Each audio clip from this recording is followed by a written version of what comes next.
Welcome to the GreatBase Tennis Podcast. I'm Steve Smith along with Yvonne Ozererts. Pronunciations get better and better all the time.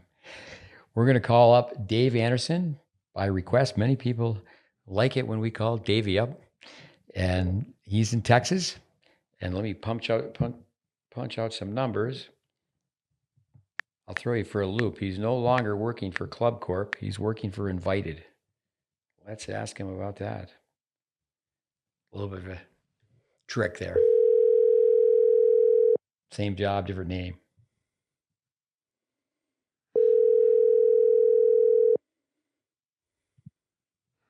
Hello. Dave Anderson, welcome to the GreatBase Tennis Podcast. Hello. Hey, guys. How are you? Thanks for having me on tonight. Looking forward to it. Been a while. Steve and Yvonne talking to Dave Anderson. Dave Anderson was the umpire for the mixed doubles final at Wimbledon. There's a few Dave Andersons in the world. Yeah, that one of them wasn't me. Yeah. I said that you're no longer working for Club Corp. You're working for Invited. Why don't you explain that? Well, Club Corp obviously was the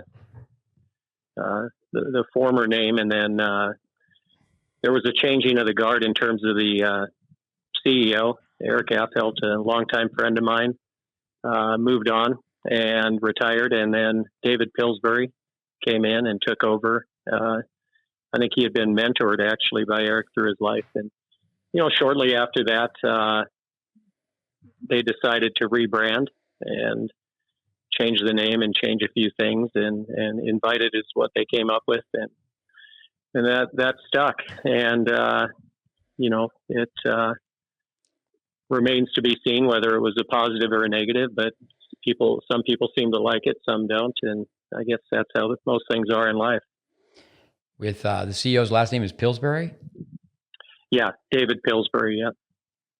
Well, I know you can be a wise guy. I could be a wise guy. I hope he's not chubby. Is he chubby? No, he isn't, but like you and I, he has no hair. The Pillsbury Doughboy.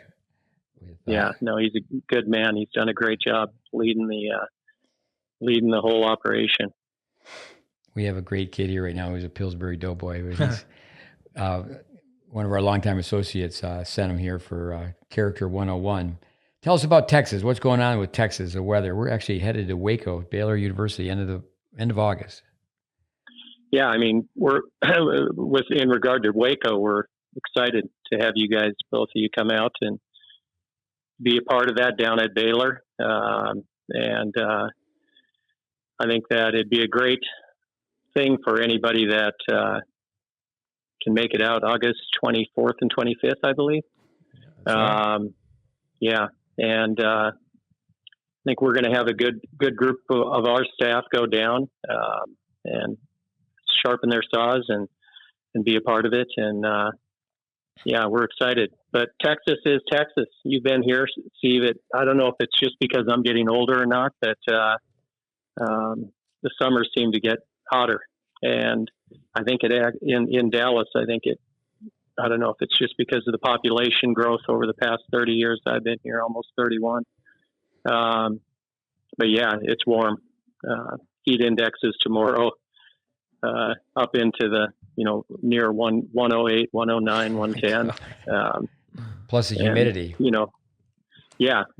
So that's the combination of it all. And, actual temps in the hundreds. And, you start in the mornings when I get there, pull my golf cart in at 5:45. It's off in 82 degrees with a 92, 93 heat index already. So not a lot of breaks in it, but it is what it is.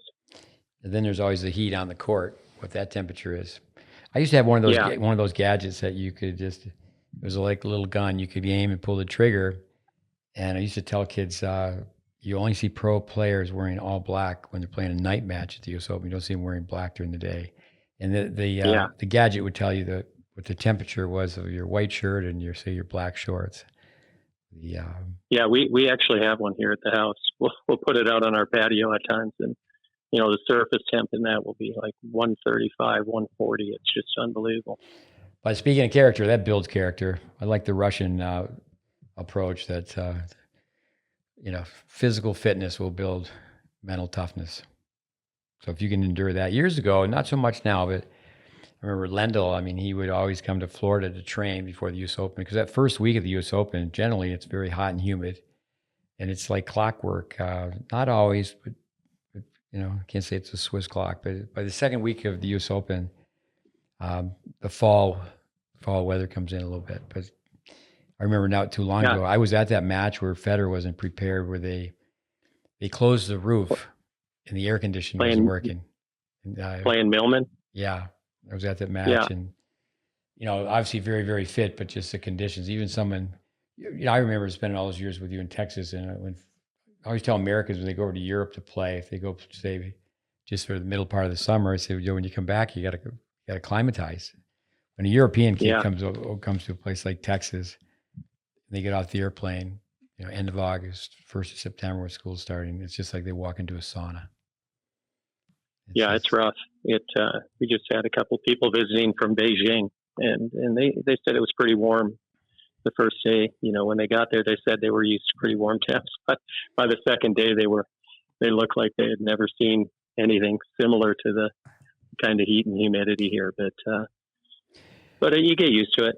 I think the extremes do make you tougher, whether it's extreme cold or extreme heat, and having to, go out in them and do whatever it is you have to do in your day. And I think that there's a lot to be said about navigating through bad weather or difficult weather. And coming to Texas, Baylor University, Joey Scrivano with the women's team, we're staying for like 3 or 4 days after that, working with players that want to stay on.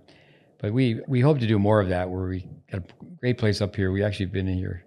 It'll be 1 year tomorrow up in the mountain, Wintergreen Resort, Wintergreen, Virginia. It's a great place. It's a great retreat. I mean, it seems like it's 75 here, where every place else is 105. And it's just very, very nice setting for the summer. But to have players come in and just have set groups or set partners come in, but to do more freelance work, do some more projects. We need to have you guys out to Dallas.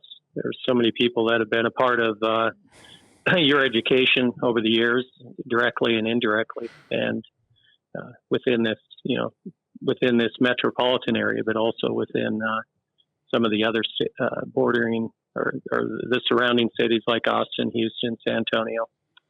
No, I remember. We could have a good group. Yeah, I've been out Go there. ahead. I've been out there off and on so many times. I mean, I was there from 81 to 91, living in nearby Tyler, Texas.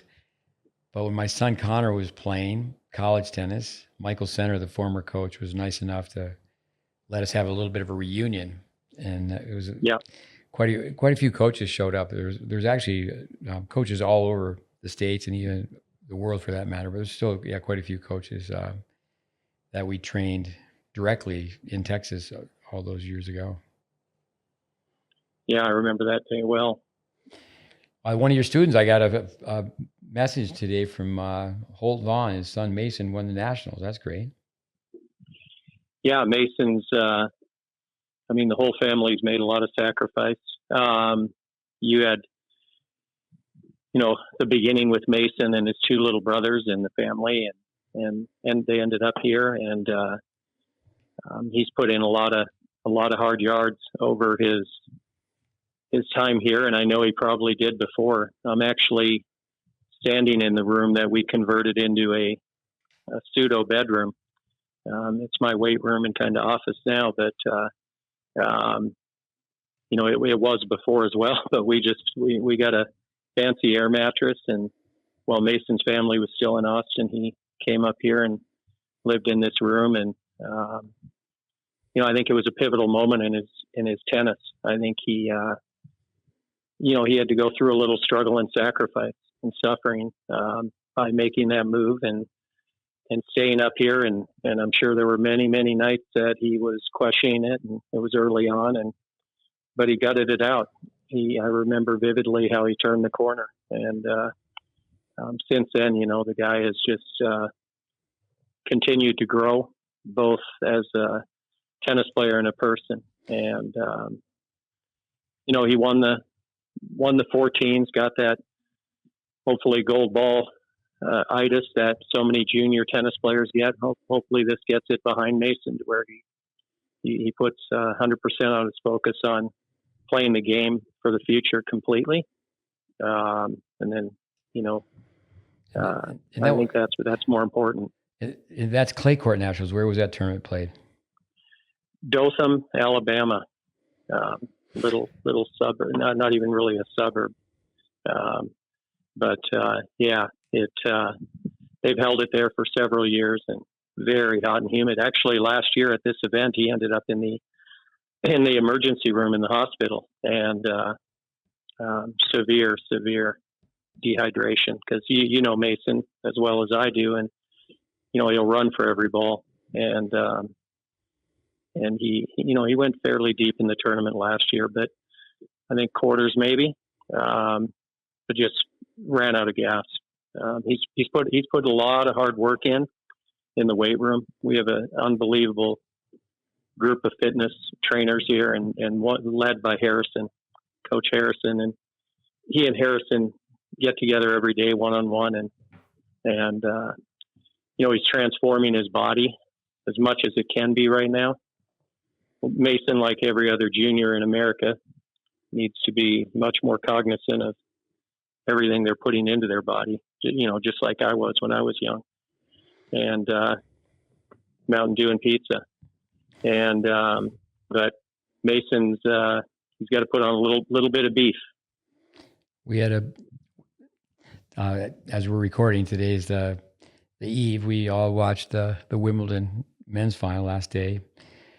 Yeah, we had some candy today, pancakes and syrup, French toast and syrup, strawberries and cream.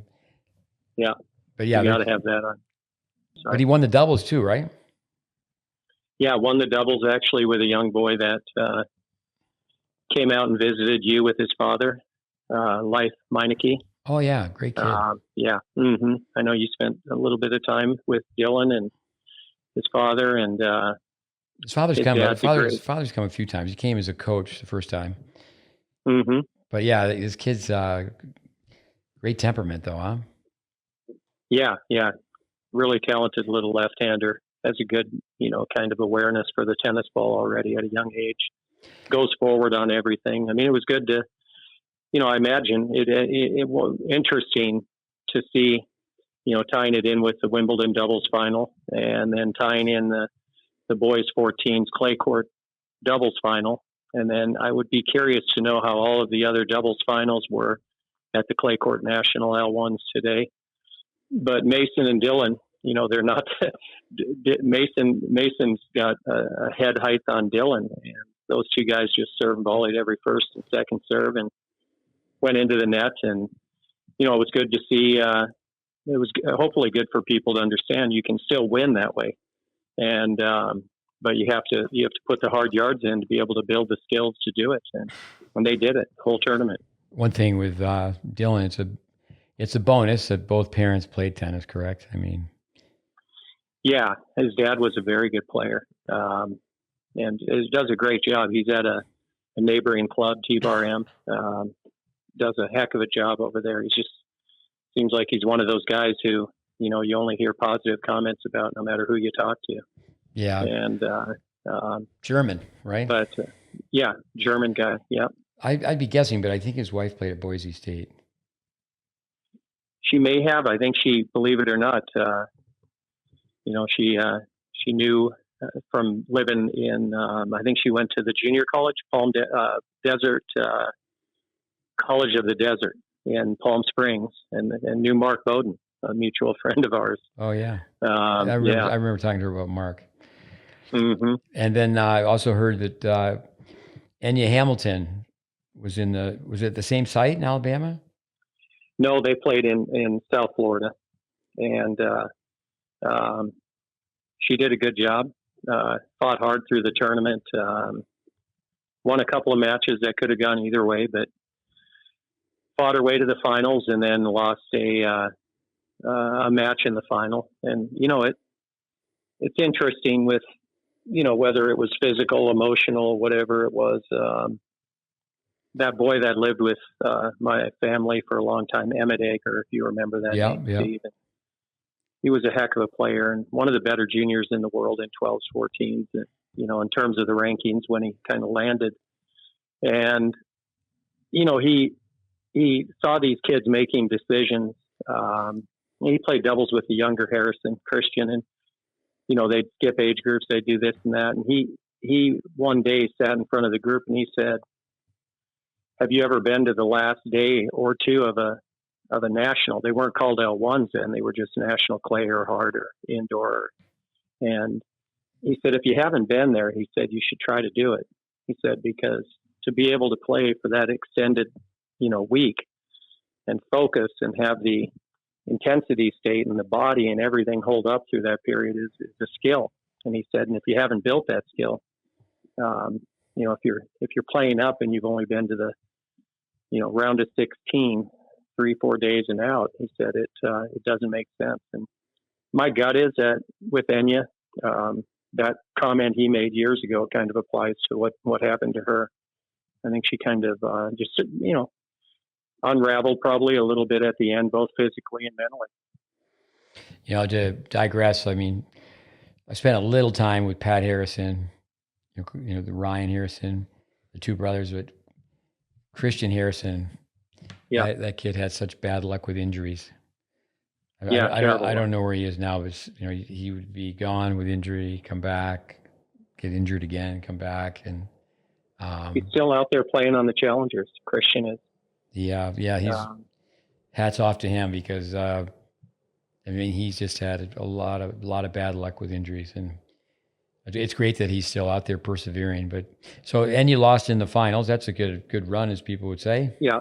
You know, this year at Wimbledon, it was the third year they had 14s and a girl. You know, we would say part of the system of systems, GreatBase Network. Maggie Sones was at Wimbledon. With we'd have to go back. We were very busy, and you know, I mentioned it one time to Yvonne, hey, let's watch, because it's amazing what you can watch, but through streaming, and right. Those matches are archived. But with a kid named Jordan Lee, his mother's Tina. She works at the USTA Tennis Center. I believe she's from Slovakia. I remember going through the USTA high performance course with her. I remember seeing her kid when he was really young, like maybe 8 years old, 9 years old. I just remember he was very athletic. But Matt Clore, who's had so much to do with us over the years, he left the University of Florida. We was there the last 2 years, and he's back at the USTA. And selfishly, I think it's great that he's back at the USTA, because I mean, when I ask about someone, because ultimately, or almost straight across the board, the top juniors and the top American juniors and they spend some time at Lake Nona. But you know, I've asked Matt about Jordan Lee. I know he was in the finals of that 14 under exhibition event, the Wimbledon 14s, and yeah, Matt doesn't swear, but he says he's damn good. So, you know, I was just going through Zoo Tennis. I think people listening to this, Colette Lewis, you know, if you want to follow college tennis, and then the college players that are in the pros, she does an excellent job, a daily blog. But anyway, so I read on Zoo Tennis, Jordan Lee's playing the final. And then those listening, just plug into YouTube, Jordan Lee Tennis, and the kid's good. And so Matt Clore doesn't swear. I mean, he said, yes, he's damn good.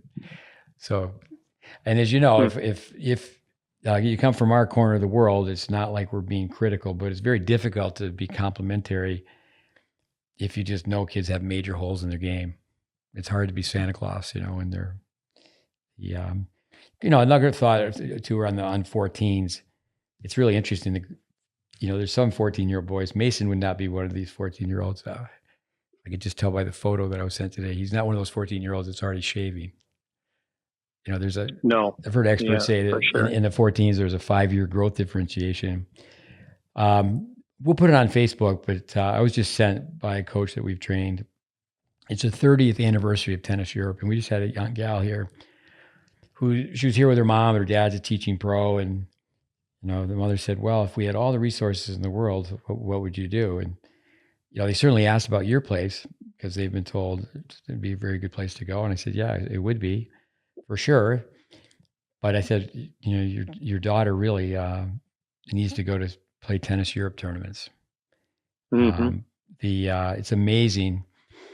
You know, the continent of Europe is about the same size as the continental United States, and you take the best 2 or 3 players from each country. You know, certainly not to pick on Wyoming or Montana or Mississippi. I mean, tennis players come from everywhere, but you know, even like Texas, I think you have 4 of the largest 10 populated cities in the U.S., but there's miles and miles of country in Texas. There's lots of places where, you know, that's the way tennis was in Australia years ago. It was a countrified sport. People played tennis everywhere, but I know that the Canadians, they would allow kids to go over, and they had a point system that would, you know, feed back into the Canadian ranking system. So a kid, you know, they would be sure to go to nationals, and also a lot of people, you know, they don't want to go to nationals and not be seeded. I tell people it doesn't really matter if you're going to win the tournament. You know, ideally for the tournament, it's best to have the first and second seed at the top and bottom of the draw. The term seed is, you know, so the tournament will blossom at the end. But that's just a shout out for Tennis Europe. You know, the kids who grow up on red clay. I tell kids growing up in the States who play predominantly on clay, like say Mason Vaughn, he's fortunate that you have clay at your place, but there's not a lot of clay court tournaments in Texas. Yeah, there's limited. But the red clay is a teacher. You know, it's just, I mean, I tell kids, I said, it's my opinion, but I'm gonna guess that I'm gonna get 7 out of 10 right when I'm watching a college kid play that, you know, male or female, I can guess that they grew up on red clay. You can just see that they have, you know, greater shot tolerance. And as Jimmy Connors would say, you could just slap the ball on a hard court and get away with it. You know, you can't really do that on a clay court. Hall of Fame, Hall of Shame, Vic Sessions, International Tennis Hall of Fame, certainly long ways from shame. He died a couple of days ago, age 100. He won Wimbledon in 1953. I've got some notes here, so we can get into a Wimbledon wrap up. Wimbledon wrap up. What a celebration tennis, a celebration the fortnight to watch 2 weeks of Wimbledon. But along the lines of Vic Sessions, he won Wimbledon in 1953. I really got into tennis 50 years ago. I had already been introduced a little bit, but basically I was a complete neophyte 50 years ago, 74. I think we saved it towards the end to talk about Djokovic and the match today with Djokovic and Alcaraz. But it did remind me of 74, where Connors had his birthday. It was birthday September 2nd, so he would have gone into the 74 U.S. Open at 22 years of age, turning 23, and played a 39-year-old Rosewall. That's where history repeats itself. So, you know, 50 years later, you have Djokovic, who's 37, and you got Alcaraz, who's 21. But any thoughts on this? The people going in this year, Leander Paes, Vijay Armitage, and Richard Evans. Anything come to your mind with those guys? Well, I've had a chance to, you know, meet one, closely watch, meet Armitage.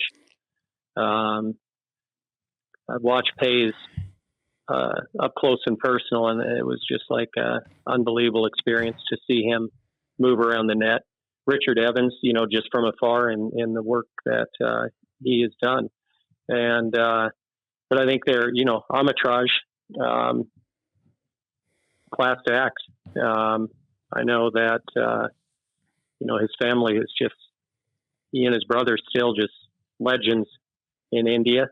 And, you know, Ramesh Krishnan, Vijay Armitage, those guys were kind of, I had to learn through a TV basically and just through magazines. And Rod Laver's Tennis Digest, my first book. I saw your Facebook your post on your book collection. And, you know, I remember talking to you when I was a student back in Tennis Tech about, you know, Rod Laver's Tennis Digest, that we didn't have many many options at the bookstore for tennis where I grew up, and that was one I grabbed. And that I remember, watching Armitage hit an underspin backhand, and I thought, I want to hit my underspin backhand like that. And the same with Ramesh Krishnan, who was kind of shortly after that. But I think that interesting stories behind each of them, and where they have all kind of evolved to, especially the two players from India, and where they ended up, and with Armitage kind of his connections to Hollywood and producing movies and little cameos, I think, in James Bond movies even, and it pays. It's a shame more people don't volley like him in today's times. I took Alex Cairo, who you remember, and a few other kids when they were young. Pays was at the tail end of his career, playing a challenger here in Dallas every year, and I just took him over there to watch him play doubles, and this guy was just magical around the net, and it was a fun experience to sit and watch him play several times. Yeah, next Saturday is the ceremony, and Johnny Mack, when I think he went 51 minutes. Now they have it where it's pretty short and sweet, but I love to listen to what the inductees and even the people speaking on their behalf have to say. Armitage, a couple of things on Armitage. I think like Yannick Noah, he's one of the coolest guys in tennis. Actually, one of the coaches that we've worked with the last 20 years, he was here today. His daughter's here for a few weeks. Mukundan. Can you pronounce the last name? No, I won't even try. But Mukundan, class act, very, very good player. He's actually, somebody's really good if they're in their university's Hall of Fame. But he had the privilege of meeting Mrs. Armitage, and then you would probably remember Simon Rogers. Was he a classmate of yours? So Simon's father was a president or the CEO of Nabisco, and they were the chief sponsor of the ATP. I remember Simon wanted to meet with me. He said he's really nervous about an interview. And I said, "Oh, come on, we've been through that." And he said, "Well, part of the interview is I got to hit with Rod Laver." I go, "Oh, okay." Yeah. And he's the nicest guy in the world, but just move your feet a little faster if he's cracking the apple. But so Simon, through his dad's position with Nabisco, he went to work for. Cooney corrected me recently. I think I've always said Britannica Armitage Tennis, the BAT program. But anyway, but I've got the B wrong perhaps. But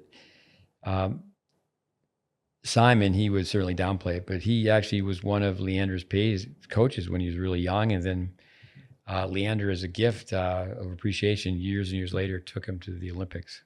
But if you watch him play, actually he played with John Lofty Diaga in junior Wimbledon, and years later, he played with Raven Klaassen. So he played to the end of his junior career and towards the end of his pro career with two of our students, and fun to watch, and true doubles, as Martina Navratilova would say. With Armitage, I remember watching him take lessons from Roy Emerson, because I had the privilege of hanging around at the old John Wayne Tennis Club. And, you could get on YouTube and find a video analysis of Vic breaking down VJ's serve. But I didn't know till Mukundan told me that, I know that VJ does all sorts of things, but Mukundan says that he pushes some buttons and has his techie skills surfaced, and he watches a TV match, and he'll listen to VJ, his analysis, because he's been doing play-by-play. But I heard him tell a story one time at a teaching conference. I from that alone, I tell people he's one of the best storytellers in tennis. So Armitage had, maybe I told this story before, but it's worth hearing again. So he had a pre-arranged marriage, I'll ask Indians when I meet them, your marriage prearranged, and then I tell the wife, you got a bad deal. Then the husband, like you, says, no, my wife won. She won the lottery when she married me. So anyway, the marriage is arranged, and his wife doesn't know anything about tennis, but just a few months into it, she's telling him, you're not hitting your backhand very well, or you didn't play so well in the match. And so he tells that part of the story, but he, right out of the box, he is a 19-year-old, I believe, he beat Laver. So then he hires Pancho Gonzalez, and Gonzalez tells him he's playing center court, he's playing Rosewall, and he says, don't serve to his backhand. So he kind of forgets where he is, and he serves to the backhand. And Gonzalez, at one time, someone said, well, Rosewall's famous slice backhand. He goes, what slice backhand? He hits that thing as flat as a pancake. It's not, he doesn't chip that thing. He drives that thing. So anyway, it goes to second point, but, Armitage is looking at up in the stands, and he just knows that Pancho Gonzalez is totally irate. So right away, I guess he does it for the third time. He looks up, and Pancho's leaving the stadium. So he finishes the match. He loses to Rosewall, and Gonzalez is nowhere to be found in on the Wimbledon grounds. He's not at the hotel. Back in those days, no cell phone. So he finds his way. VJ, he goes to Caesar's Palace out in Las Vegas, where Pancho was based at the time. And he followed him around for 2 days, and then Gonzalez wouldn't even speak to him. He's just being polite. He's got a lesson. And then finally, on the third day, he just turned and just starts screaming at him, swearing, I told you not to serve to his backhand. But I wish in the speeches that they were longer. I mean, I think it'd be great if they were as long as these podcasts. Richard Evans, obviously a historian, a journalist, on so much with tennis. I have one story to start with. Harry Patton. Did you watch the doubles? Mm-hmm. I did watch the doubles. What a great match. Yeah. What a great story Patton is. Yeah. Amazing. That's where he's 28. So many players I have in my notes, 28. I'm telling kids, hey, you're only 12 years old. You're only 13 years old. You don't get your knickers in a twist. But yeah, it does help that he's 6'6" and lefty, but he went to UNC Asheville. It might have been his brother, or just one of his friends, teammates. They're wearing a T-shirt so as they go to show the friends and family in the box, somebody's wearing a UNC Asheville T-shirt. We had a student. Yeah, and it's funny because you mentioned that kind of school to many kids, that are, perceiving themselves in their situation as, high performance players that are on a path to greatness. And you throw out a school like UNC Asheville, and, the parents think you've insulted them. And I love that. I love the guy's story. I mean, a year ago, what was he, 157 in the world a year ago? And I sent George Goldoff, a text, stay strong, because George is right around that exact same mark, 28 years old, and people that hang in there and just keep fighting, and not that perseverance. I think it's a superpower, and it seems like. Yeah, and George is somebody who's been part of what we do for a long time, and but really not to the degree like it was when he was 7 years in Tibet, 7 months with us during COVID, and that's pretty much immersion, nowhere to go, all day, every day, Groundhog Day. Let's do it again. Get up and do it again. But and it turned his life around, I think, in terms of his, probably on the court and off the court, and set him up for what I think is going to be a great story that's going to come out of it, much like Patton. Yeah, maybe he won't be a Wimbledon champ, but who knows? Well, he's not lefty and he's not 6'6", but the Cinderella story, rags to riches. You just can't go away. Stick-to-itiveness, you just got to hang in there. But Harry Patton is a British guy. He worked the summers at Wimbledon with no thought of being able to play at Wimbledon. And he was working for IBM and entering data. His Finnish partner, I mean, it was great. I mean, so emotional. He goes, my tears. Harry Heliovara, let's say shot. Heliovara, yeah. They luck was on their side. They had lost that match like a half dozen times. You know, it was, they asked Jordan Thompson afterwards. He said beyond devastating, but no, it was very entertaining doubles, and it was, a lot of old school doubles as well. Going forward more than we normally see. But yeah, Purcell goes forward well. Yeah, and he'd already won Wimbledon, but the idea to win it again. But they both had. They both were very fortunate. They both had tickets. They not everybody had tickets to get into that match with Djokovic and Alcaraz. They were saying the tickets. They're all good seats with just a small stadium, 15,000 people, but $10,000 for a ticket. Ouch. Yeah, that is something else. With the doubles, though,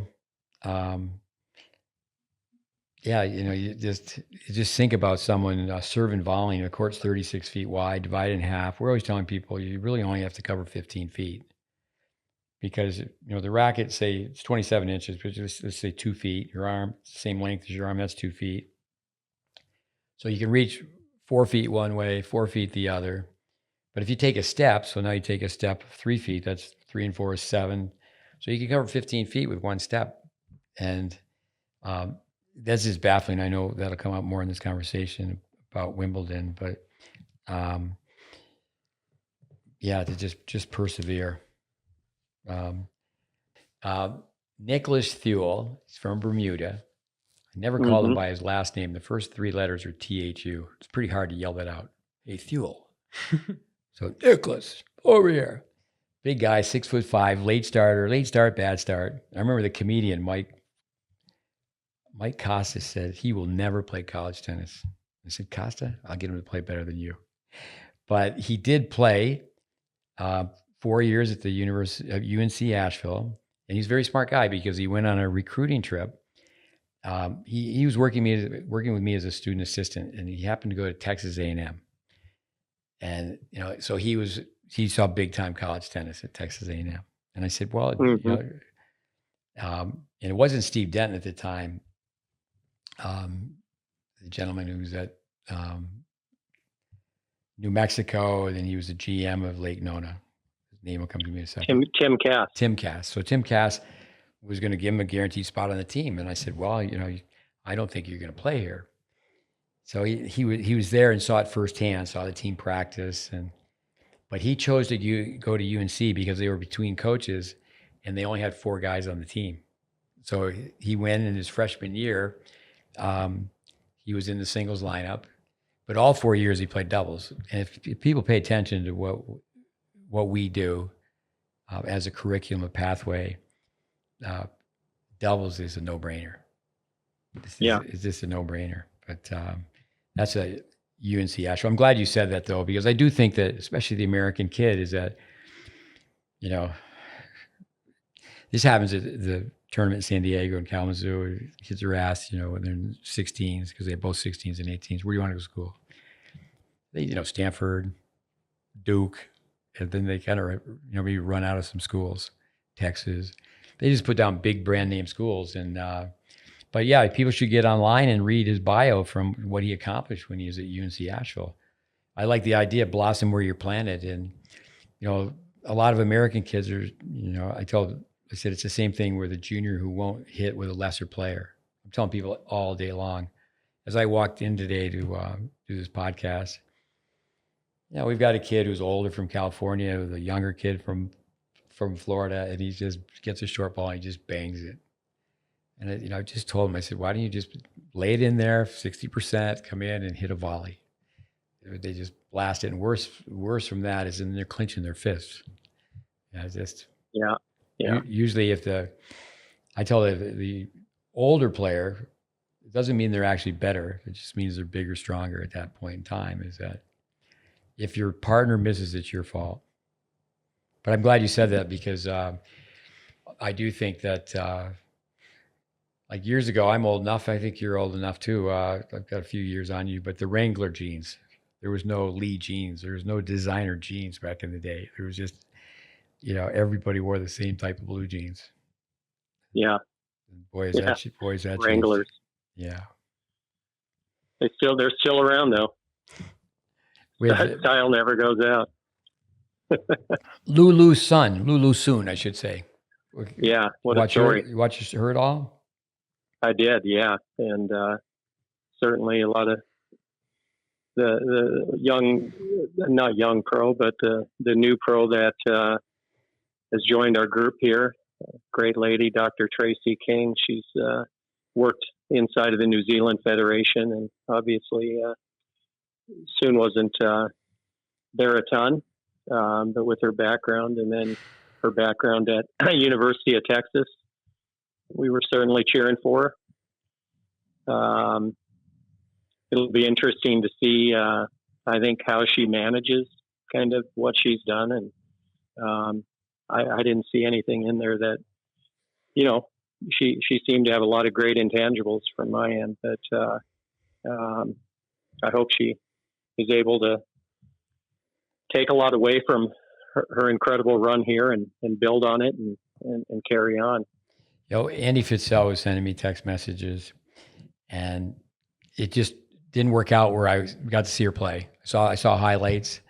That's just the way it works out. Sometimes you don't get to see certain things. That I was telling these juniors today. I said, no, we're taking the morning and we're watching Wimbledon. So the finals is over, and we have this place with 8 bedrooms and 8 bathrooms, and the people that were here with their parents, they were over as well. So it's a tennis party. And I said, you too good to watch the mixed doubles? I said, you're all off and you got your phone going, you're playing computer games. And the South African, Lloyd Harris, people listening to this, just YouTube Lloyd Harris, Alex Mickelson, your childhood friend, Alex Mickelson. And people said it's like in stereo, best point in the tournament. Did you see that point? Yep. That's the first time I've seen it. I missed it. Yeah, you got to look at it. Yeah. Unbelievable. But you got to hang in there. So I need to go back, and I would encourage people to find some time and watch Lulu soon on YouTube clips.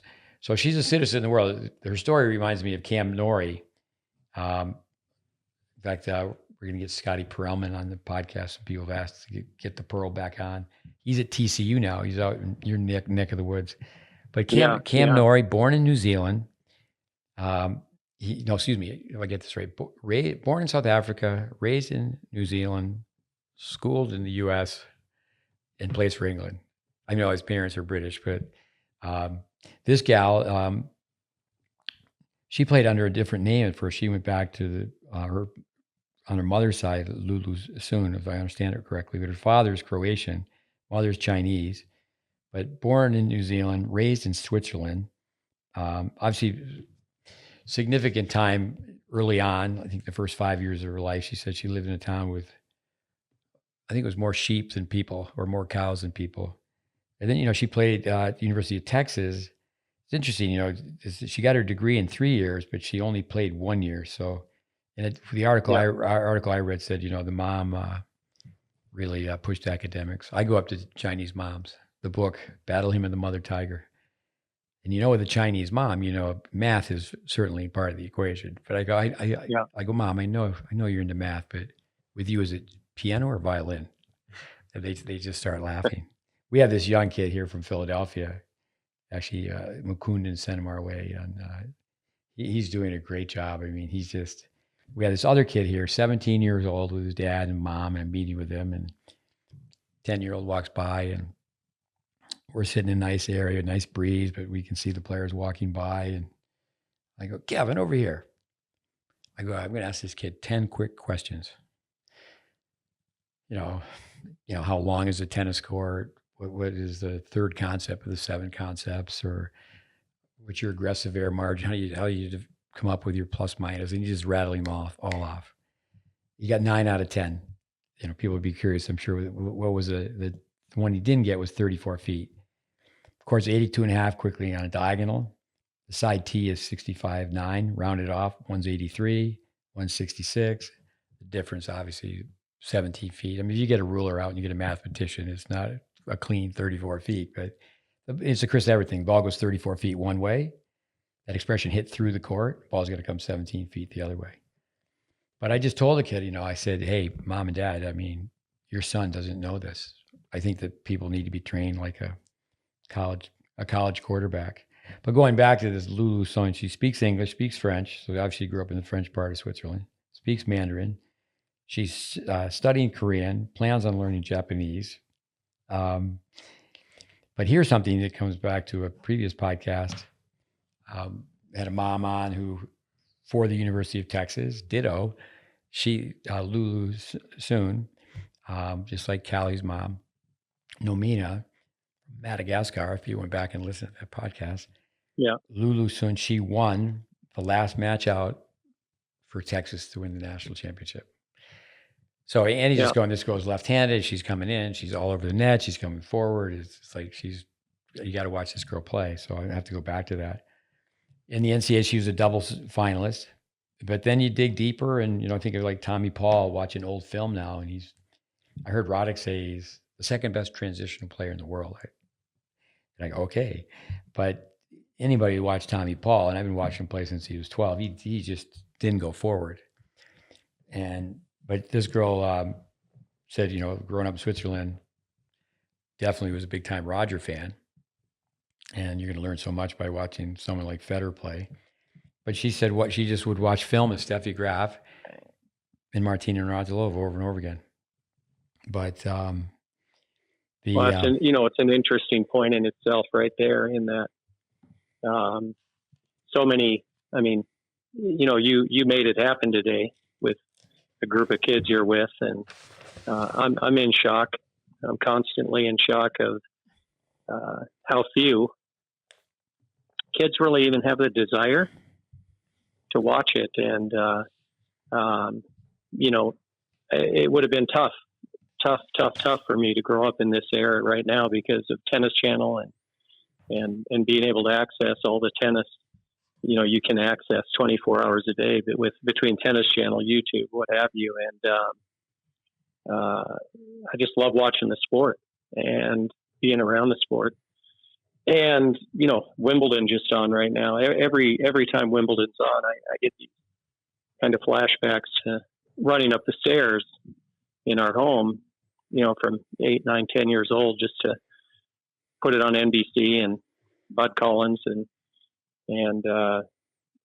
3 channels, and to try to make sure I got there for the TV so I could claim it. And I don't think kids watch enough tennis, and it's shocking to me also when I'm with parents and kids, and I'll say, "Did you see this?" And the parent said, "Yeah, I did."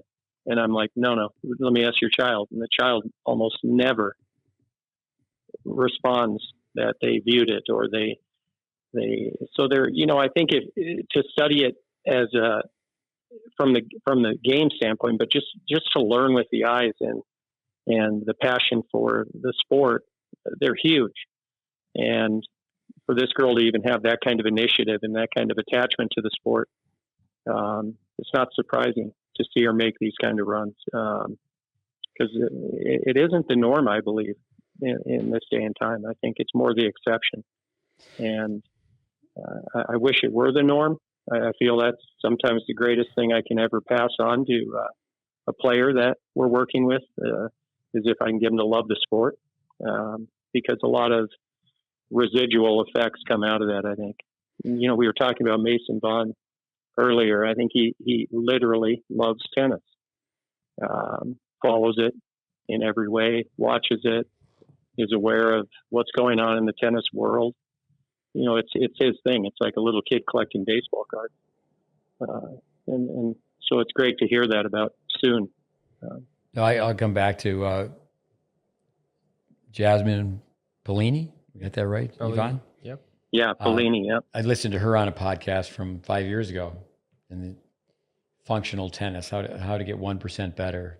She basically said, whatever you do, you got to put passion into it. So I'll just describe where we were today, the tennis house. It's three floors, 8 bedrooms, two living rooms. They're attached. There's a walkthrough. And, it's not like the old days where you're staring at a little, black and white TV that's about the size of 2 pads of paper. It's just two huge screen TVs. I know Yvonne went over one time. I went over a couple times. But basically we had the quiet room and the loud room. And just by listening, the kids weren't watching. And then to go in the room, and I did say, okay, at least everybody stay downstairs, so they're running all over the house. And I said, no, just everybody stay downstairs. But you go in the room, and then one kid's not even facing the TV. And then easily, just to be optimistic, 50% had their phone on while they're watching it. So, yeah, so with, I was listening to a podcast, our listeners, Dave's from North Dakota, land of the ice and cold. And I heard Mark Messier, a famous hockey player, a legendary hockey player, said, he goes, well, I just, at that point in my career, I just played tabletop hockey. And what that means is you would know, Dave, you had the game and all your wing just went up and down. That's all you knew. And, then when you find out, well, the Russians are doing the crisscross and, there's just so many different things you can do. But, I do feel sorry for the kids today because we didn't have that temptation. We didn't have those distractions. People have heard me say this before. I'm the youngest of 6 and I was a remote control. There was 3 TVs, 3 generations in the room, and say lousy day in upstate New York, 2 football games on, and during the commercial, I would have to change the channel. 3 channels, yeah. Yeah. There was no remote control. So I'd get up, turn. And then if you wanted to be in that room, there was just basically no talking. And there's so much learning going on with for my group dynamics. I grew up at a kitchen table where the discussion was, how did the coach use the ice time? Because ice time is very expensive. How did that coach use a sheet of ice to get everybody engaged? And you only got an hour of ice time, and the really good coaches in developmental hockey, nobody's sitting on a bench. You're on the ice. I remember one Russian drill. That's how my brother got his start in the NHL. He studied Russian hockey. And that's how I started studying tennis. I say, well, okay, I'll study tennis. And one Russian drill is to play 2 games at one time. And guaranteed, I remember doing that when I was in prep school because everybody was studying Russian hockey. And you're going to keep your head up. 2 games, 2 pucks going on at the same time. And anyway, that's a little bit of fun for everybody. I think let's go with Paolini. What are your thoughts watching her? Well, the passion, the way that girl competes, and you talk about age, 28. Talk about the length of time. Turned pro 13 years ago. I think that other than you and Yvonne and people in our position, if you mentioned the name Paolini a couple of years ago, people would have just thought it was an Italian dish, and here she is, having quite an impact on the women's tour, and looks like she's here to stay. And I think that, I told one of a young girl I'm working with, I said, you should model your fight after her. Just model your fight after her. Used to tell a lot of young boys, model your fight after Hewitt, David Ferrer, people like that. I said, just start with that. And I think Paolini, to me, exhibits that kind of incredible fight passion, intensity. And I love how she can play all over the court. I wouldn't say necessarily she's totally efficient all over the court, but I love how she can play all over the court. And I think it's a testimony to her guts. But yeah, I didn't pick her in the final. I kind of, with a few of the kids, we bet Smoothie Kings, to predict the outcomes and the scores. And, I didn't pick Paolini, and I thought it would be in straight sets, to be honest, but she clawed her way back and almost made it happen. So I really like watching her. I think she's good for the game. And she's got a very, very just fresh, positive intensity to her that the women's game, I think, can really benefit from. So I'm hoping we're going to see a lot more of her. Well, let's go to our sponsor, Smoothie King. Actually, we don't have a sponsor, but with Smoothie King, I'll tell you a story. So we have a gym, and I'm doing my old man exercise, and I tell this coach, I said, okay, you and I are going to sign up for a gym, and you and I are going to the gym. And I paid for the one-on-ones for the guy, and so I took some one-on-ones, and I remember the fitness trainer I was working with. He was asking what I was doing, and I know a little bit about this, a little bit about that, so I'm not unfamiliar with being in the gym. But one day I show up with a Smoothie King, and I had a medium. I didn't have a large. I remember him just saying, "This is for the kids." He said, "Hey, Coach," he was calling me Coach. Coach, I've lost some respect for you. Never. Once in a while you have to go to Smoothie King, but never buy anything bigger than a small. So anyway, that's a tip for the people that are going to Smoothie King. I don't think they want. Yeah, they don't want to be our sponsor anymore. They are big. Yeah. Little SU. I was telling somebody a side note that I don't know how we even got on the topic of it about a week ago. I was speaking to someone and I said, yeah, there was, a period you and I were getting in the weight room in Boca and briefly and I was telling the story of that, the two trainers, Brett Stevens, who came in to work with the group of Aussies, who was, I guess, an Australian rules football legend. I think he won the fitness portion of it or something, the testing. And I was just telling, this is just offbeat here, but I would never, I watched him do training with Kildare and a few of those other Aussies that were down there at the time. And I long for those days because he kept it pretty simple. The guy had it so simple, the fitness aspect of it. And they were going to run, and they ran, and they ran, and they ran. And, and then in the weight room, I feel like it's gotten so complicated when I go in and see things and watch people in the weight rooms these days. Everything's become just so complex. And I remember Stevens working with those guys, and they were fitness animals. But the amount they ran was just mind-boggling. And, the guy himself looked like Tarzan, if I remember correctly. Yeah, He had great hair. I remember he had great hair. And dark black hair. But, yeah.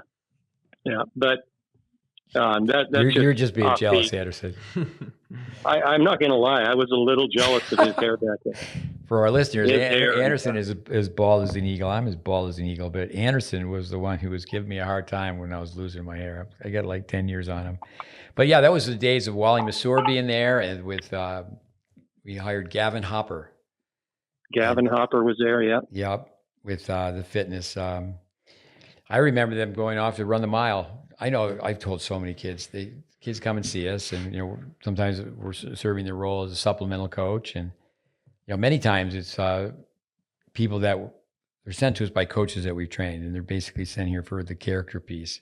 But some people come and like they've never met us before. It's like, okay, that's, as you would say, some hard yards, and you got to really go to work. But with I have told so many kids, I said, you may have the best fitness coach in the world, but you need to fire them.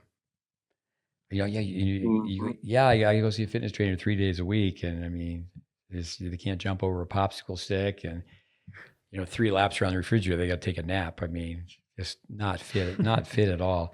And I do think that a lot of trainers, I mean, today I was doing a few things on the computer. We have a coach here from England, and it was kind of fun I really didn't look up until he was yelling and screaming where Spain beat England 2-1 in the Euro finals. Football. And with, here in the States, in Europe and South America, it's just like instant soccer game. They'll roll up a ball of socks, they'll play anywhere. But I've been told by soccer officials in the U.S. that, even really serious soccer players in the U.S. really only play if it's a structured practice. But, fitness and more fitness, I've had so many parents tell me their child is so tired. My child is exhausted. They need a break. I said, you got 5 minutes? I go, give me 5 minutes and I'll change the whole practice, blow the whistle. And I have to tell the people a story that you have about Thunderball. So Yeah. blow the whistle and say, all right, playing lightning ball. And lightning ball is ultimate Frisbee with a tennis ball. Actually, through Coach Dave Snyder, who Hubert Crash, somebody that we've spent a lot of time with. He's somebody who rebuilt his game and stayed within the lineup at the University of Texas, and one time was ranked 1 in the 35s. So anyway, you played actually a junior Wimbledon finalist. Yeah, in dubs, yeah. But that was before he knew how to hit the ball.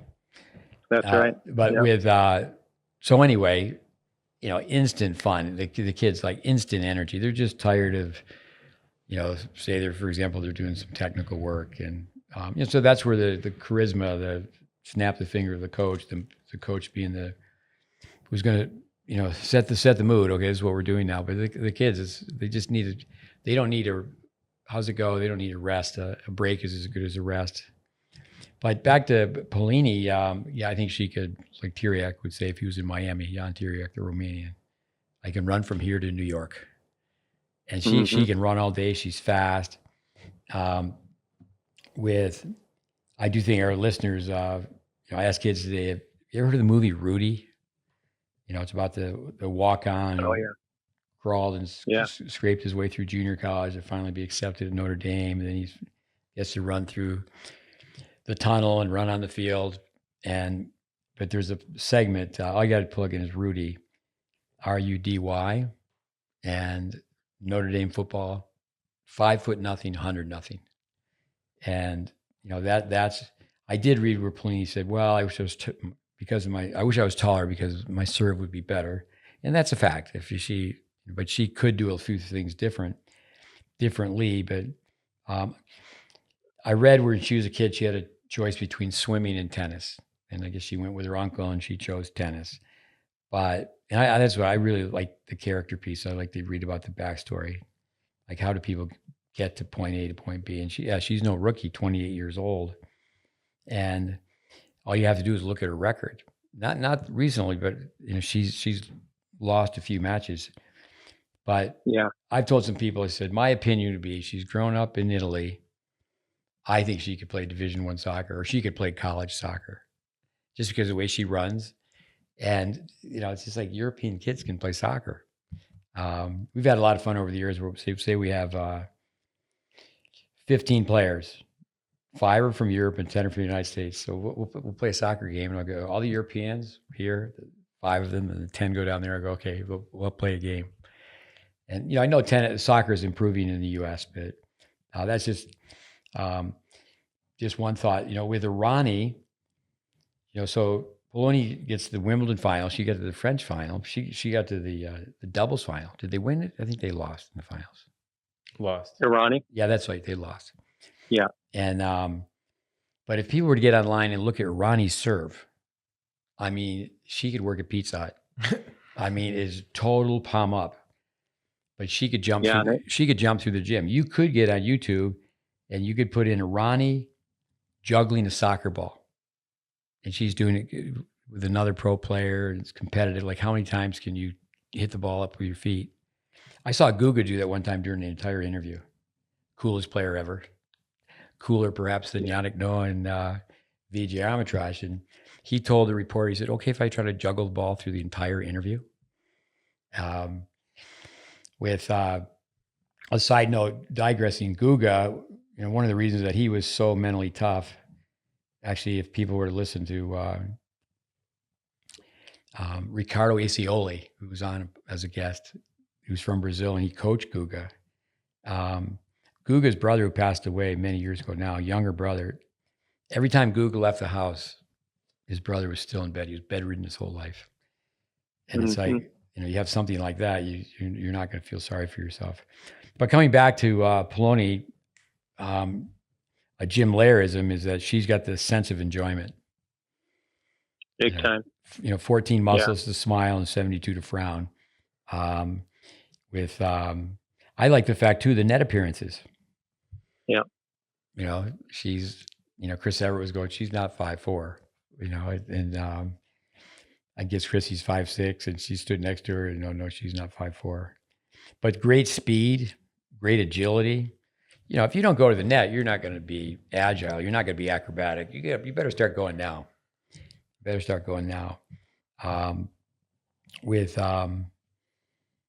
But yeah, what a great story. Yeah, she was, it was around the tennis world, at least in our area here, and you could, hear it on the commentary for Wimbledon. But when Paolini and then, I think a lot of people, throughout the tennis world, she was kind of the one everybody was leaning to, and I know that again, on a personal level, I kind of wanted her to win, but I just didn't. I thought Krejcikova was just going to have a little too much for her, and a little better version of her is really what it came down to. But I think Paulini's wheels and her fight and her passion made it a competitive match and a great final. One thing that's part of her story is, I don't have many original thoughts, but the word success, 3-letter S's. You got them? Yes. What are they? Actually, Dave, you mentioned them at the start of this. Is struggle, sacrifice, and suffer. So her family sacrificed because the federation was supporting her coaching, and she wanted to be coached by someone else, and the family found a way. I think it's great for the federations to support the players, but if I know you and I have done this for years, of decades, where you get a kid. I remember one of your players, Shane Vincent, his dad called me up just for a second opinion. He's traveling all over the U.S. with, how can you turn that down? You're traveling all over, it's paid for, and used to call Patrick Gibson appetizer, because it's funny money. It's money from the U.S. Open. There's mountains of it, and it's amazing what the federations with a shoestring budget produce, and we've gone through that on these podcasts. But that the cherry picking, where, the player went the first 6 months and they didn't play any points. They came back another 6 months, and now they're number one in Canada. You want to travel around the world, or it could be Germany, it could be this country, that country. I should say one thing about New Zealand to backtrack is, why would you want to change them? I think one thing with Musetti, am I saying that correctly? Yep. Is he's had the same coach his whole life. It's like the swimmer. Yeah. What's the famous swimmer in the U.S.? The swimmer. Phelps. Yeah, Michael Phelps is that same swimming coach. Steve Denton, A&M, he hired us after he got off the tour, and he's big buddies with Lendl, and told Lendl that he should hire me to train his coaches. Lendl he was in the academy business for a very short period of time, but the way it played out, he was very much a figurehead.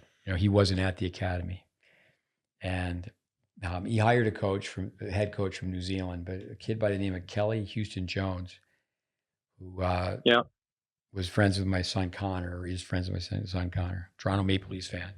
So we have it all documented. Kid comes in for the entire summer. He's one of the better players in New Zealand, but he spent an entire summer with us where he played with a wooden racket every minute of the summer. So he could hit with anybody, and he did it. It was all documented. It was how he changed his game. But anyway, we sent the pre-post to Lendl. But does someone actually sit down and did he ever even see it and go, okay? People aren't really even familiar with a pre-post. Although today, Mary Jo Fernandez and Darren Cahill, my phone, what's the term? My phone was lighting up because they were doing a serve analysis from Alcaraz last year to this year. And it wasn't positive.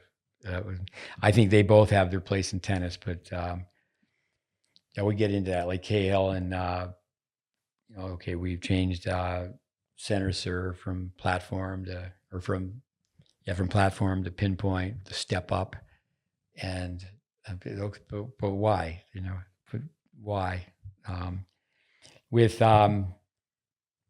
But yeah, Paolini. I would say refreshing is a very good word, but yeah, I think it's sad that the juniors.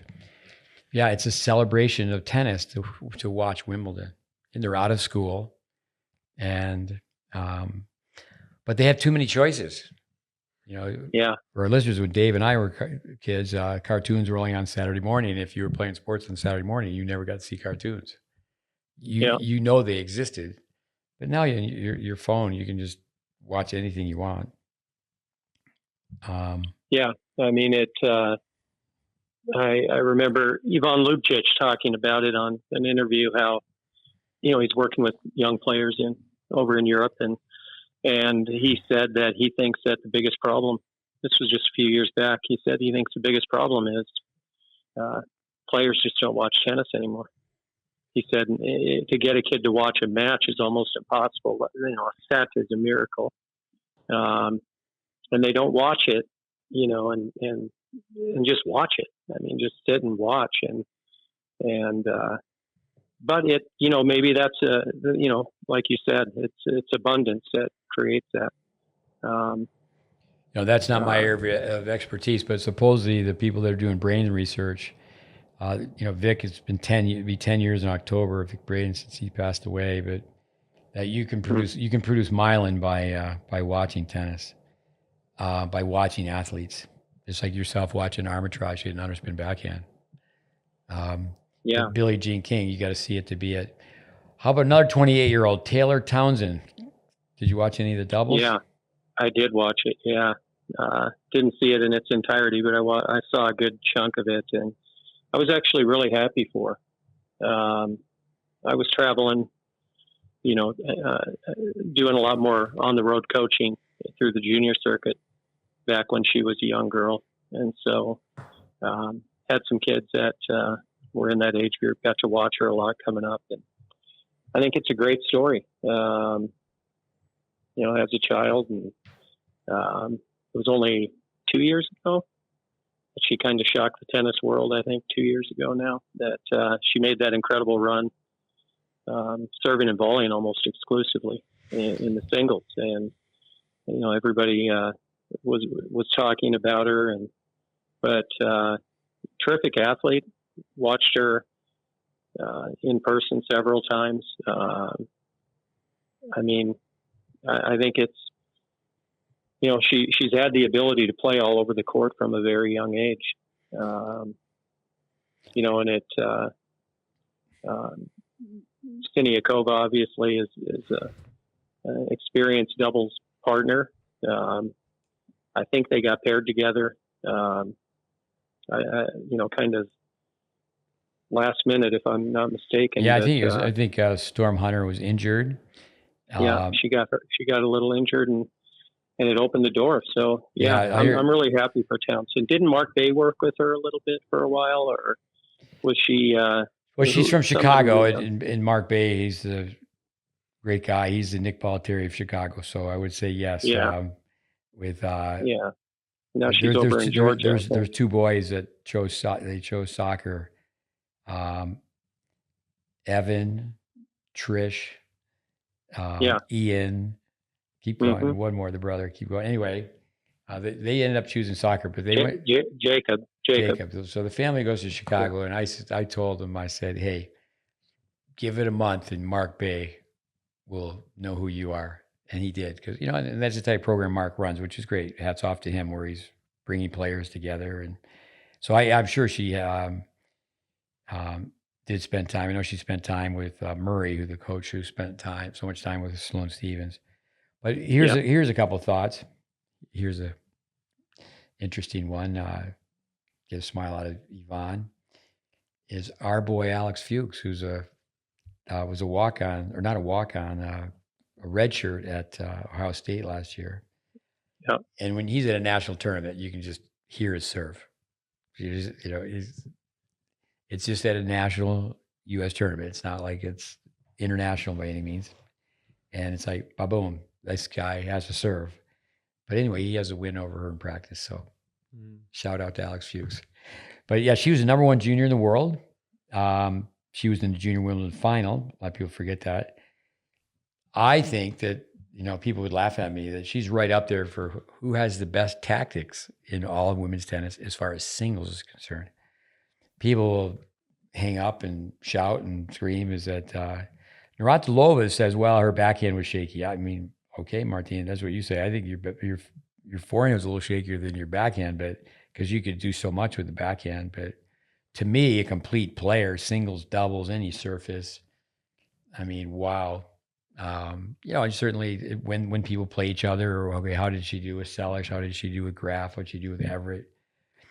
But I mean, I don't know how many tournaments she would win. Our fact checker, I'll throw out a number 177. It's way up there. It's unbelievable. Yeah. But it was her third final. Now she's a Wimbledon champion. Her partner coming back to Irani's Pete Hut serve, Katrina Siniakova. Yeah, she's got 9 titles. She's got 9 titles. But when they digging deep and going, let me just find out a few things. Mother is Czech, father's Russian, father's a boxer. Oh, so now I know her. That girl can skip rope like no tomorrow. You can't. You can guess. You can guess. But no, I think it's great. She's a Wimbledon champion, very much like Henry Patton. Bud Collins, there's 2 types of people, those who play at Wimbledon and those who don't. Emma Navarro, what are your thoughts on Emma Navarro? Well, I mean, I wish I had her family's money. That's one thought. Number 2, I think that, I watched her play, actually, Ashlyn Krueger, a couple of years ago. Now I lose track of exactly when. It was somewhere in the last 2 years. In the finals of a, smaller, like a 125 or something. And I'm impressed with discipline that you see, because to transform your body into what she has done requires discipline.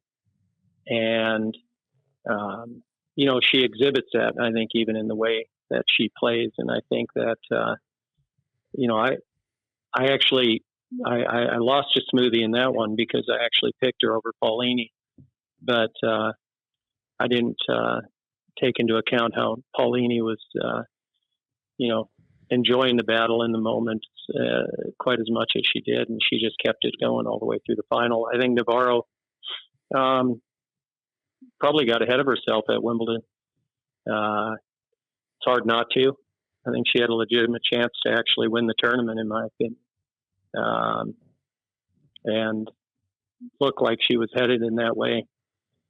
Moves well, hits off the ground well, not hesitant to go forward. I think she could do it more. But the way that she's transformed in the past 24 months, or whenever I saw her, playing a player that I had a lot of background with, she's really, really earned it. I can tell you that. I heard this from Austin Krajicek's father, Rob. I communicate with him on a regular basis. And again, repeating, this gets people's attention. If you take $100 bill, you stack them 3 feet high, it's $1 million. $1 billion goes higher than the Empire State Building. So I want to ask you, what would you do with, Navarro's father, Ben, billionaire Ben, with 1 year at Indian Wells, there's a photo of John McEnroe sitting between Bill Gates and Larry Ellison. And I know what I would do if I could get those 2 guys love tennis. Larry Ellison, he's Mr. Indian Wells. And, Bill Gates shows up, he's in the exhibition with Federer when Federer in the Dow go to South Africa.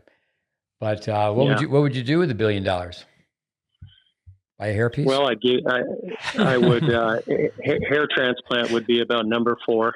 I'm getting to the point where I might need a little work other than that too. But No, I think I'd pay you back the 22% that I owe you. 22.2. That was 22.2%. That'd be the first thing. Well, actually, it's another 11.1 because people like yourself that are married, that whatever Jen has made over the years, I get 11.1 of that because she would have never married you if you hadn't met me.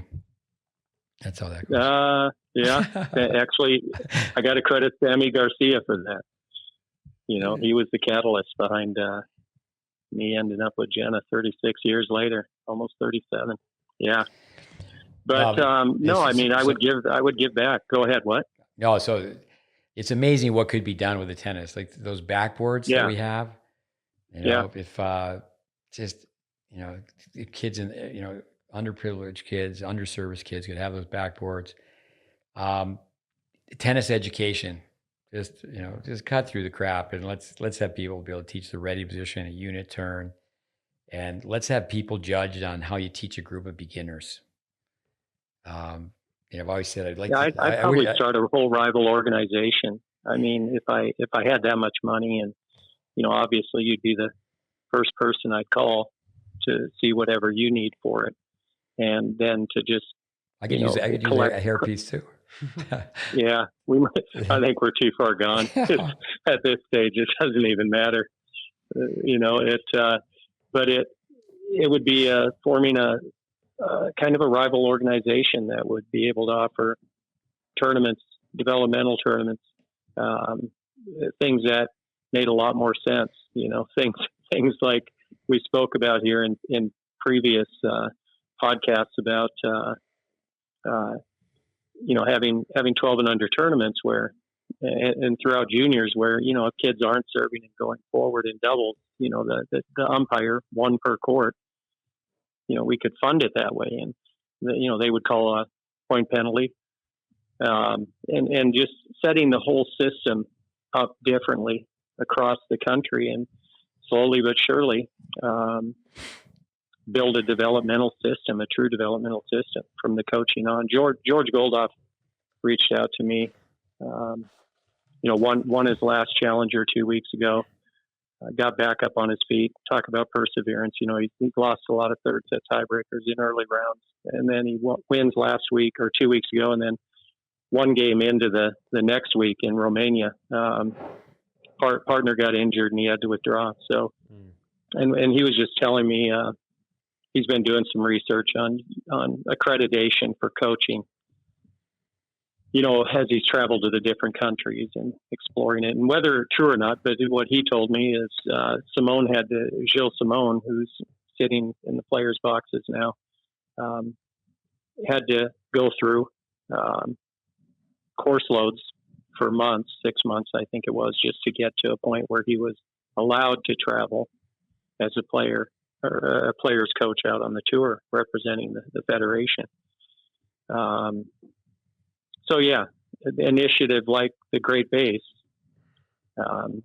you know, if you didn't have to hope that somebody came our way and you were able to, you know, to directly just say, this is how it's going to be. And we had this true, you know, I hate to use the word rival organization, just a different organization that had a vision that was aligned to what we are trying to do. I think that would be a good use of it. I mean, obviously I'd give some to other places, but, I mean, I've got everything I need in life. I've got tennis rackets, shorts, great family. I don't need much more. With, Julian Krinsky, who you know well, loves tennis, Julian and Tina, Julian certainly is a great mind. He told me years ago that I should approach the University of Phoenix. And I know there's other schools now, but University of Phoenix was a leader in where you could get a master's degree via the computer. And no, certainly there, and I think that's where people are sky high after watching Wimbledon. Wimbledon is Wimbledon. It's so spectacular, breathtaking. And, but then, you know, what's happening to our sport when we think about, I was told by Richard Hernandez, who you know, just the other day about pickleball, is that one thing where pickleball is struggling as a business is there people finding out that you don't really need a developmental program. Here's the racket. Federer played it the other day and he goes, that's like big ping pong. People that are not really good table tennis players, it's like everybody can bat the ball back and forth a little bit. You can play instant ping pong. Doesn't mean you're any good, but it's just, with coming back to Navarro, yeah, she changed her body type. Obviously, NCAA champion, she was a great player. Sophia Patel, who's been on our podcast, she played her many times in the different age groups coming up. I think going back as early as 10, so she's always thought she was so athletic. Andy Fitzel was there was a couple of practice sessions with her because he was doing some work with Diana Schneider, and said that she's just so chilled. But the win over Osaka, I mean, she did lose to Paolini, but got to the quarterfinals. But she's someone who also, she could add net play to her game. Yeah, no doubt about it. Of course, people aren't playing doubles now, and even in college, the head coach at NC State, the women's coach, I communicate a lot more with Dave Secker, but Simon Earnshaw, he's printed it out. He's done the homework, and these are the people who've come out of this university and that university and this university and that university that have gone on to make money in tennis. But it's just like, come on, college tennis is a sprint to 6. Just serve and go. I mean, you're there 4 years, and just like, no, this is, even if we lose, it's got to be principle based. But with Emma Navarro, let's talk about Coco Gauff, because Emma, it was a lot closer than people think, because you go to the point differentiation, it was 61-54. What were your thoughts on Coco Gauff? Did you see any of her matches? I did, yeah. I watched her, live when I went out to Indian Wells, 2 matches, and then certainly watching her here at Wimbledon. I think the kind of athlete we all would like to have walk through our door, to come and take a lesson. That's the number one thing. I think her dad has always put a premium on building the athlete, but I think that there was a mistake made in the early stages of not finishing the game completely from a technical standpoint. And I've listened to Andy Roddick's podcast a little bit as well, and how people talk about it's not as easy to make a grip change, make a swing change, do whatever. But if you're thinking long term, you hear that a lot with Sinner's camp. They always say long term. They're thinking long term, and our vision, the lenses we look through long term, might be a little bit different than the norm. But she has some homework to do, and you can hire the people to put little band-aids here and there, but it's just things are going to keep creeping up. And Jim Lair talking about, if you have a flaw, it's still going to break down under pressure, no matter how good your mental skills are. Really, it's going to crack eventually, and her flaws crack a little. I think everybody in the world knows her flaws, but it just seems to me she's rudderless right now. She just is rudderless as a tennis player. I don't think she has, an identity. You hear that a lot as a tennis player, like what she's trying to even accomplish out there, to be honest. I think she's just jockeying her way around the court. And against most of the people in the world, I think she gets by.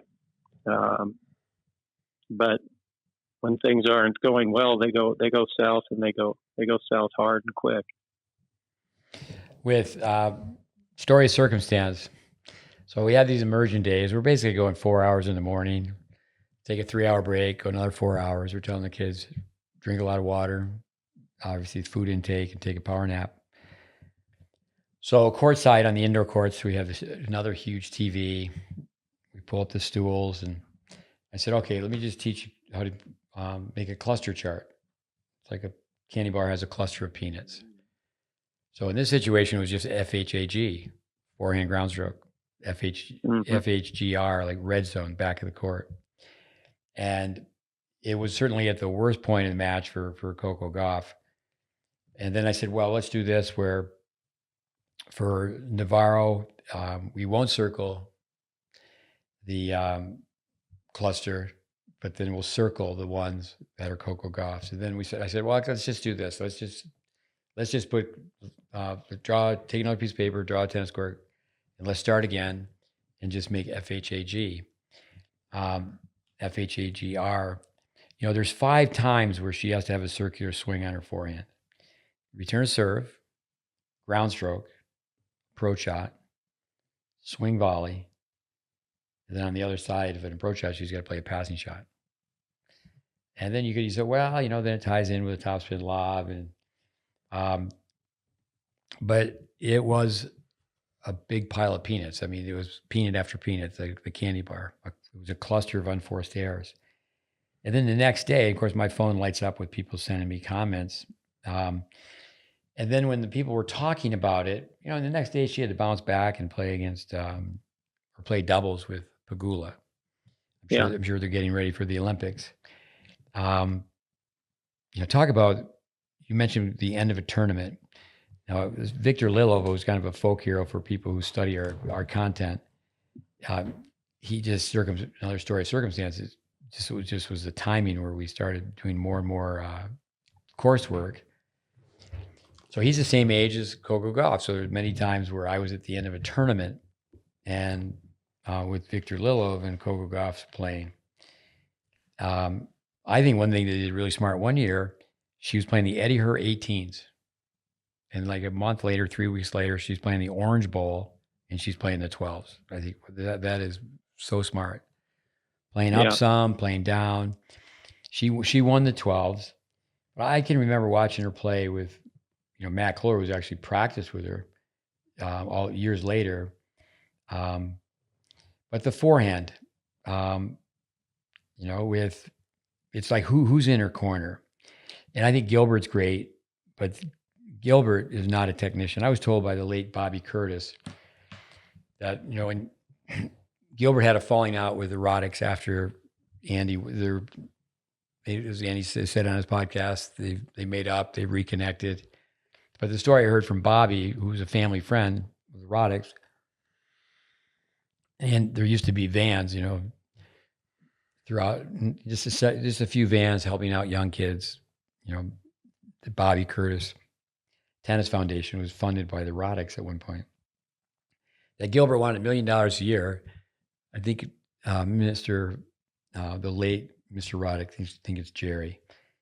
I did some things for the tennis academy. So he goes, well, you want $1 million a year, but you're telling us that we got to find someone to teach them how to volley.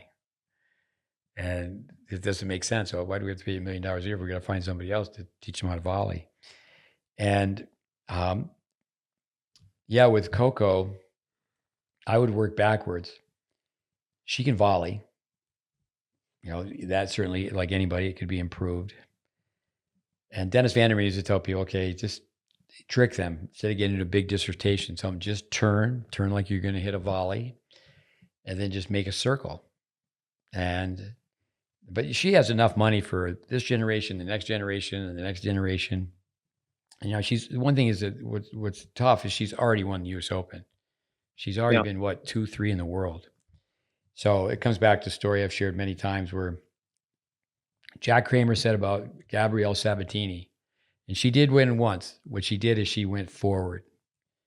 Yeah. And fact checker Andres Barbosa, I need to mention the Brazilian who was coaching her at the time, but she was working with Lair too, and she just totally played a different game style, went forward, and she won the U.S. Open, and pretty sure that was the only major she won in the singles.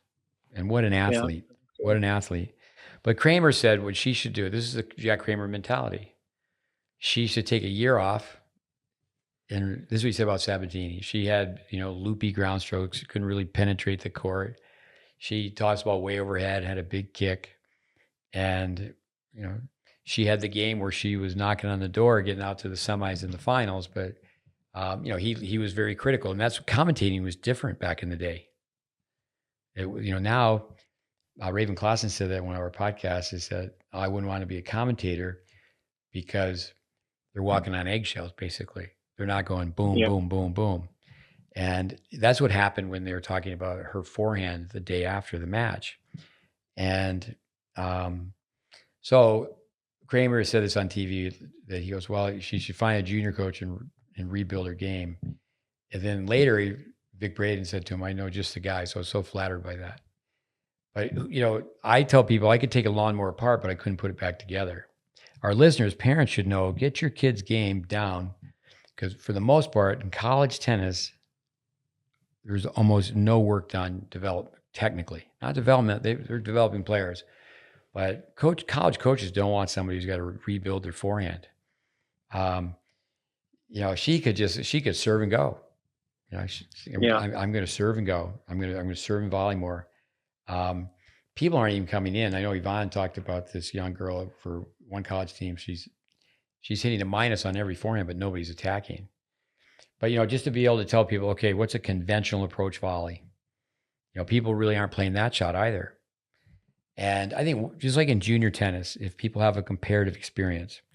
So what we did as we were watching that, I said, well, okay, this doesn't necessarily apply to Coco Gauff. She could tell us to go sit in the section F and eat a hot dog.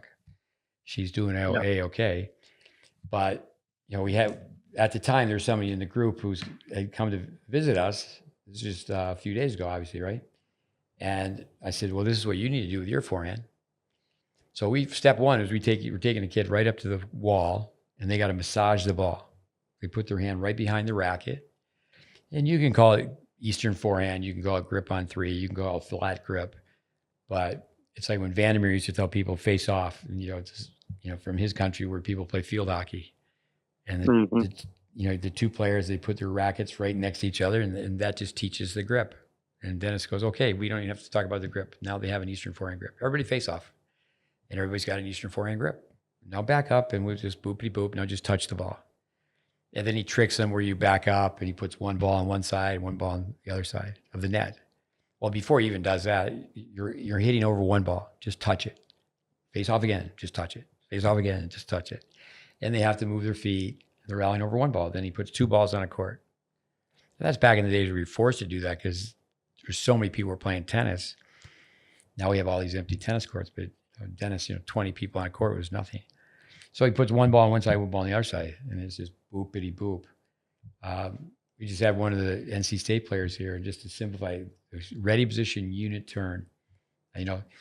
When I see people missing the net, I just wonder, do they realize that they need to lift?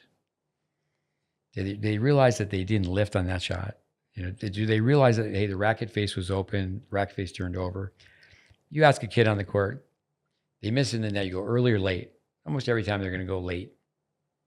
But they're early because they've been told, turn the doorknob. Yeah, come over the ball. Windshield wiper, come over the ball.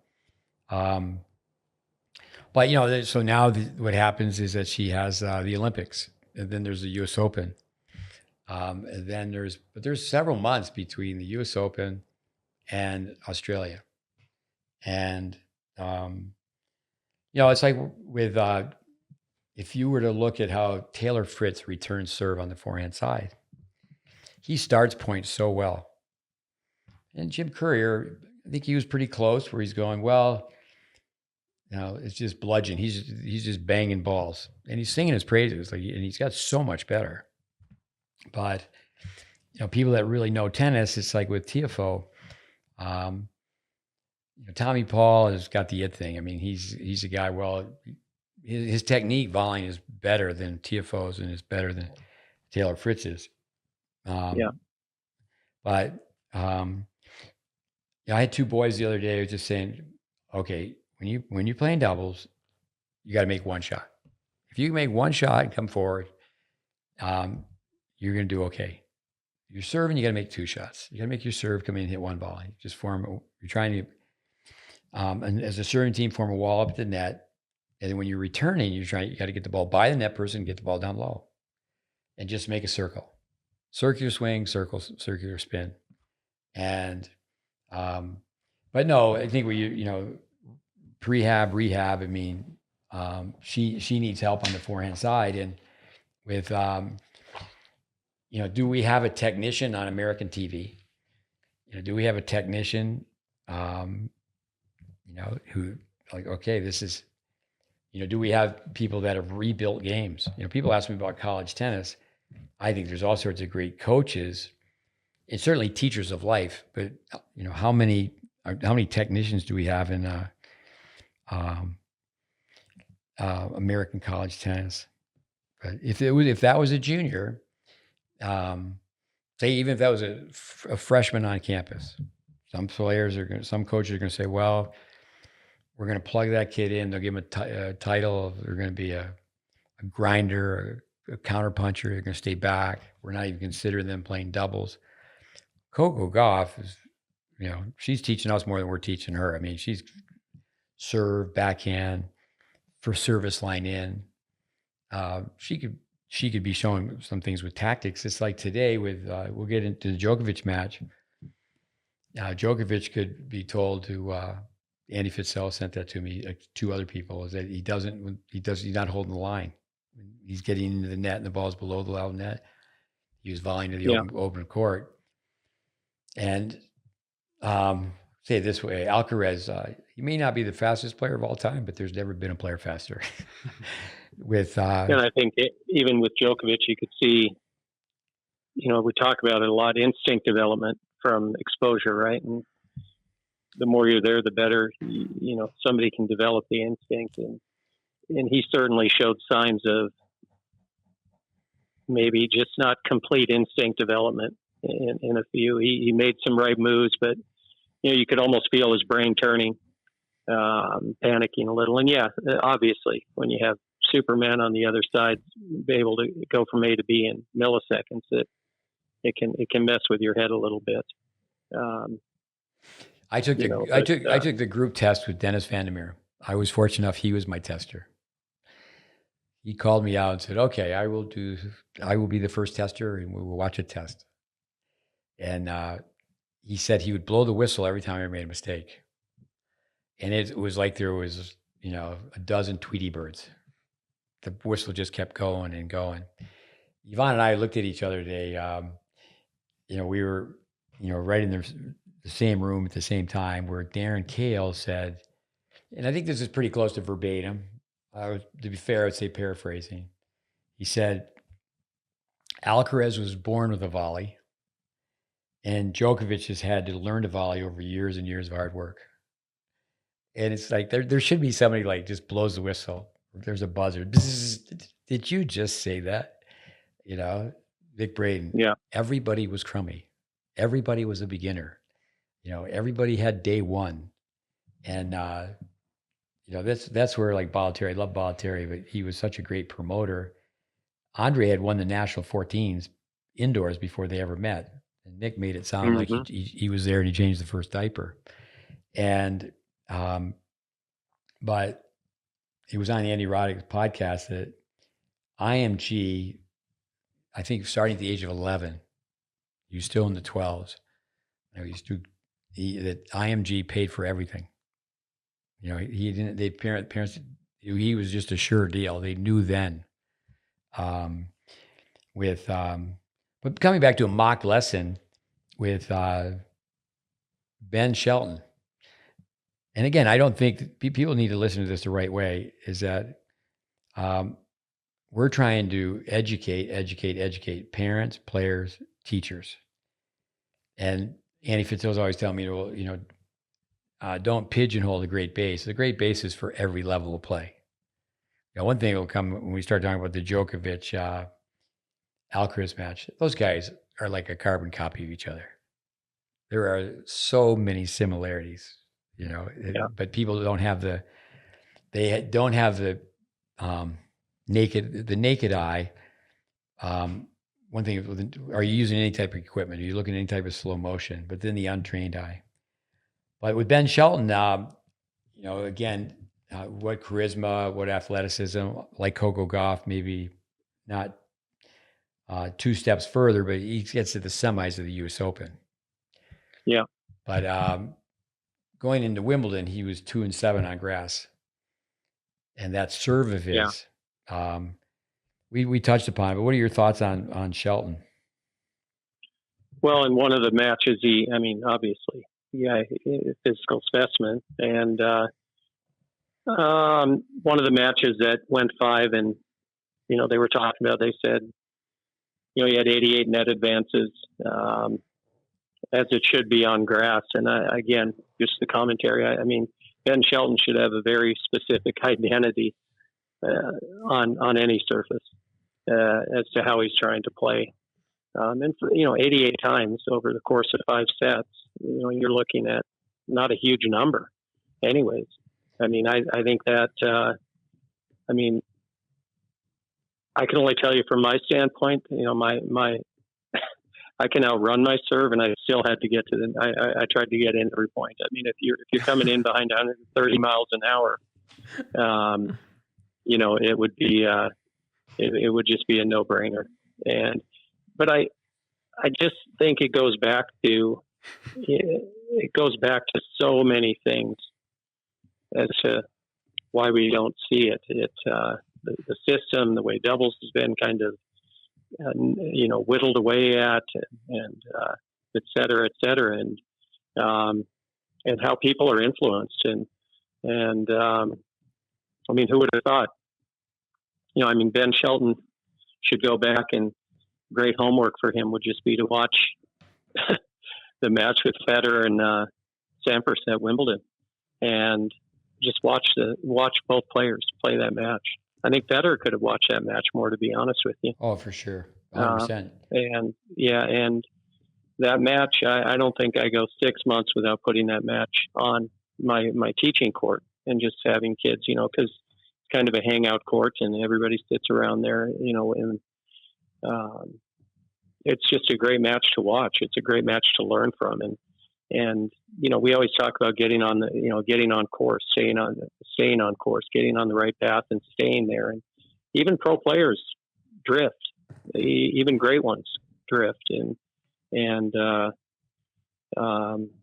But I think Shelton, it'll be interesting to see.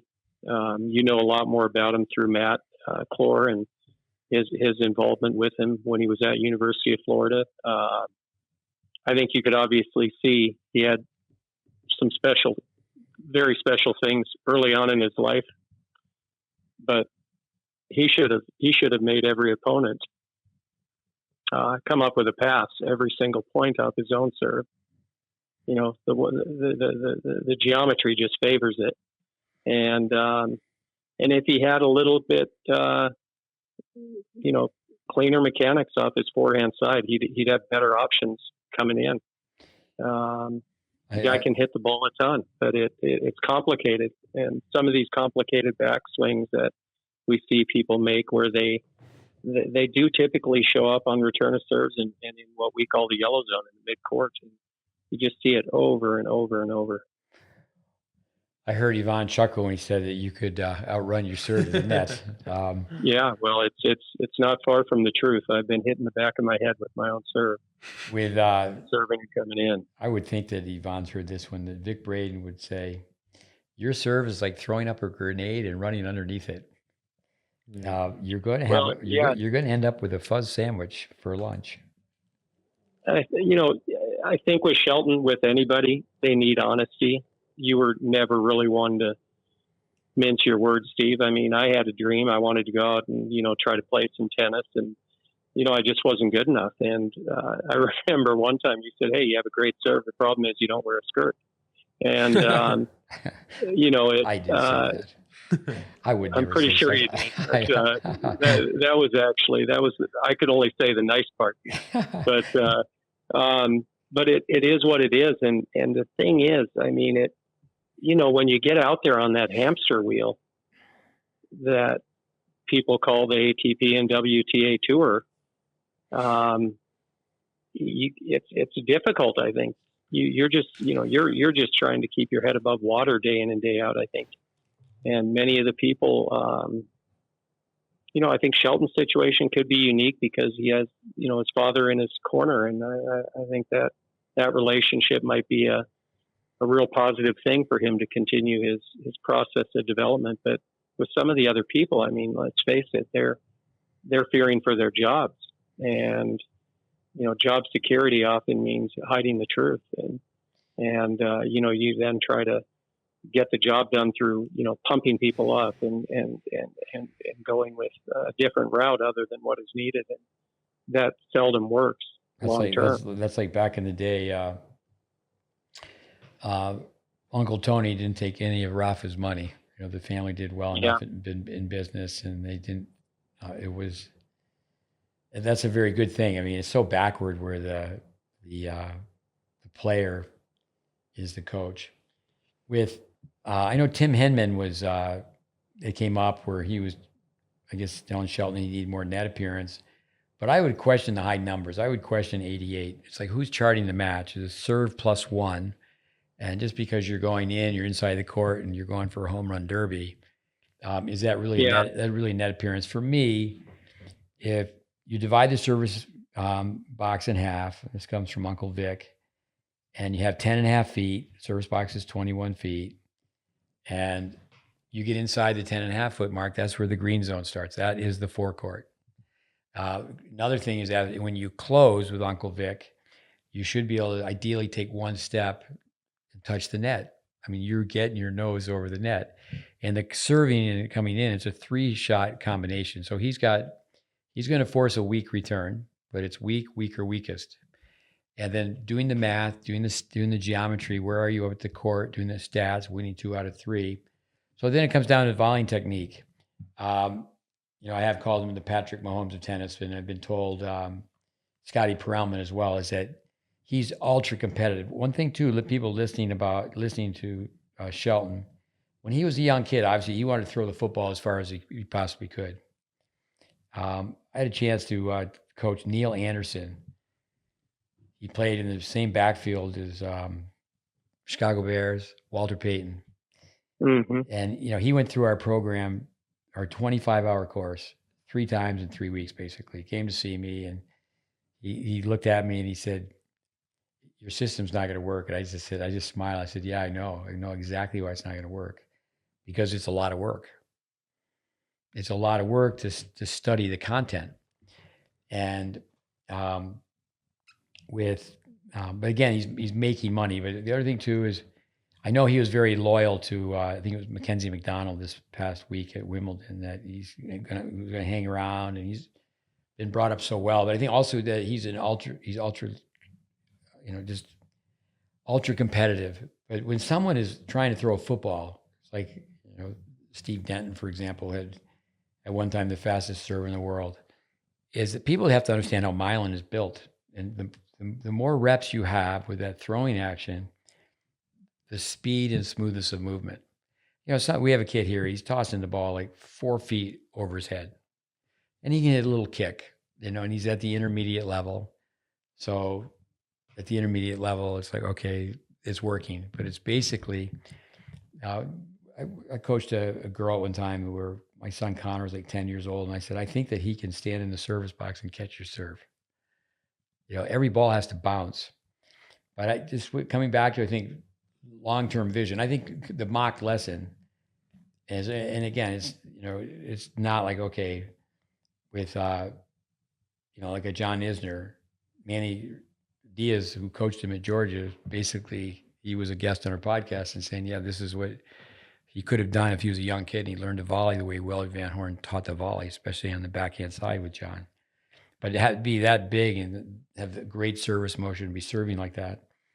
But you'll have to, we understand, like, why don't people go to the net? Well, I was asked that today.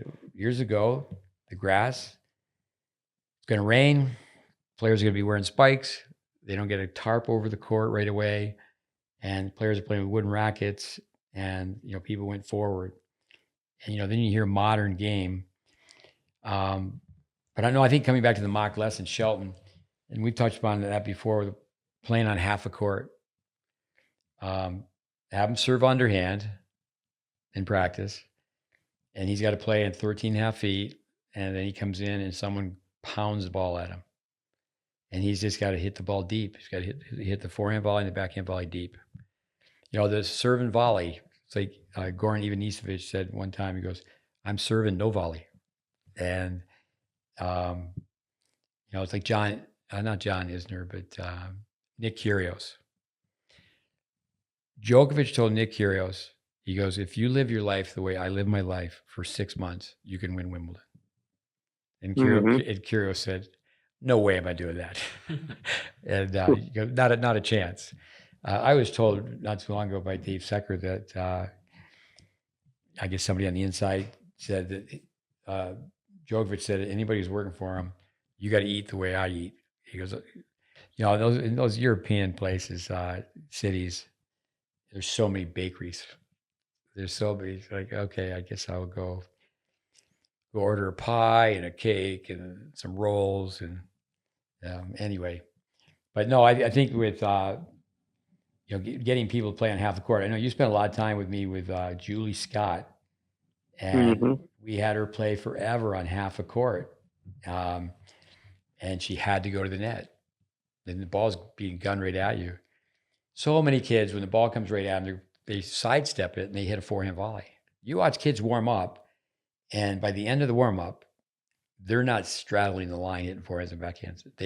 They shift over, and they're not even in the middle of the court. They're just hitting forehand volleys. But yeah, I think the match with Federer, but also the match with Sampras. In that match, the Federer-Sampras match, Federer came to the net more in that match.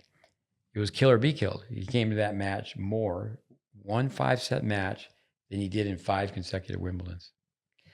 And I think people just have to listen to Rogers. Rogers said in 2017, I didn't listen to my dad. And he said, I like my forehand better than my volley. But, and again, you're talking about somebody who's just like, who could criticize Roger Federer? Roger Federer. That's who could, what does Roger Federer say about Roger Federer? That's my Andy Roddick. I'd like to say, well, this is what Andy said.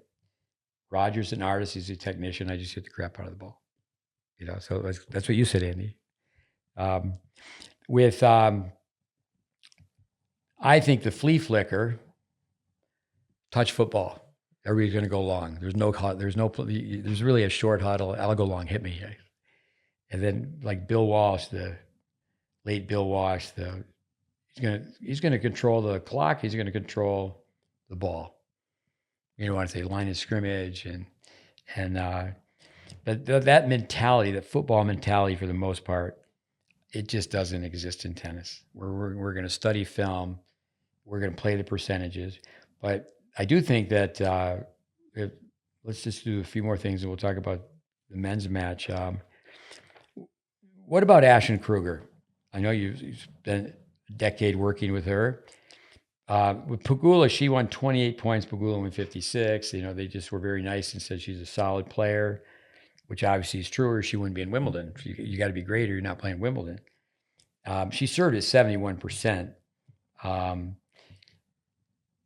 And certainly I think Pegula is, obviously more experienced and moving better on grass. So I'm not saying that it's wrong, but did you see her match and what would you say about that? Yeah, I saw it. I think that without hesitation, I mean, two things have to happen. You have to be presented with a game plan, and then the player has to be willing and capable of executing a game plan, knowing her game as well as I do. I would have made her play that match on her terms rather. She should have went forward, playing against, she can hit groundies with anybody. She can hit people off the court. Ashlyn can, but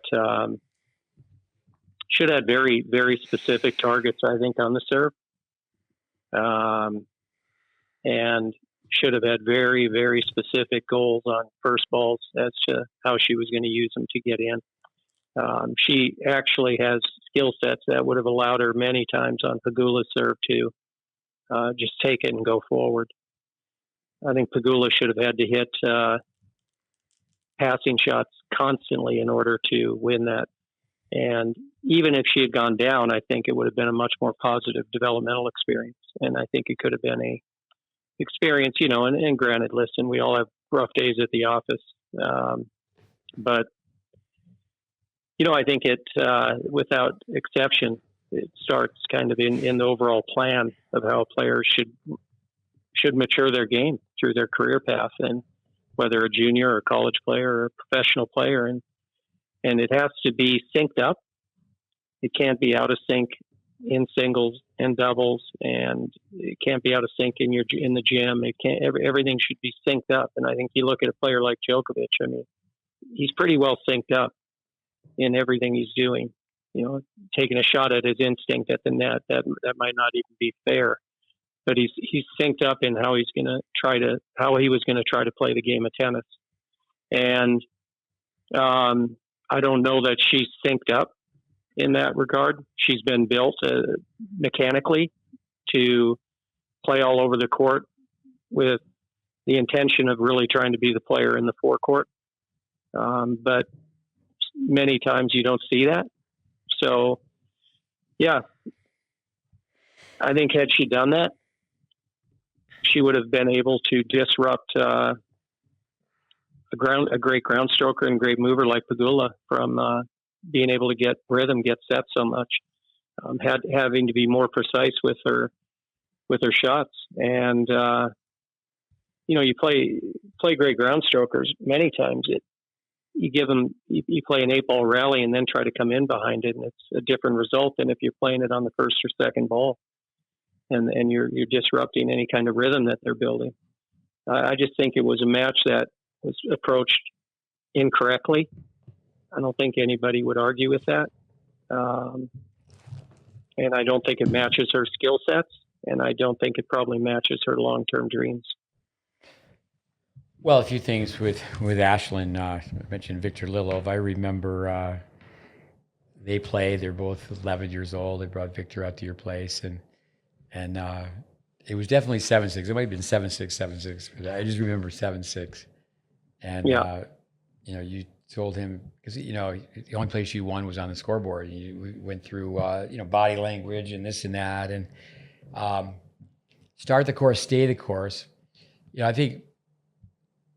Like say this girl, Diana Schneider, obviously she's got the it thing.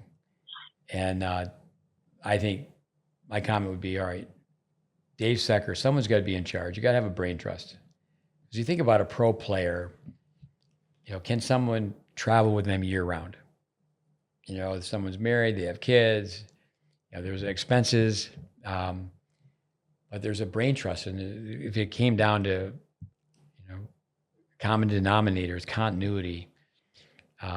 We all agree on ABC and XYZ.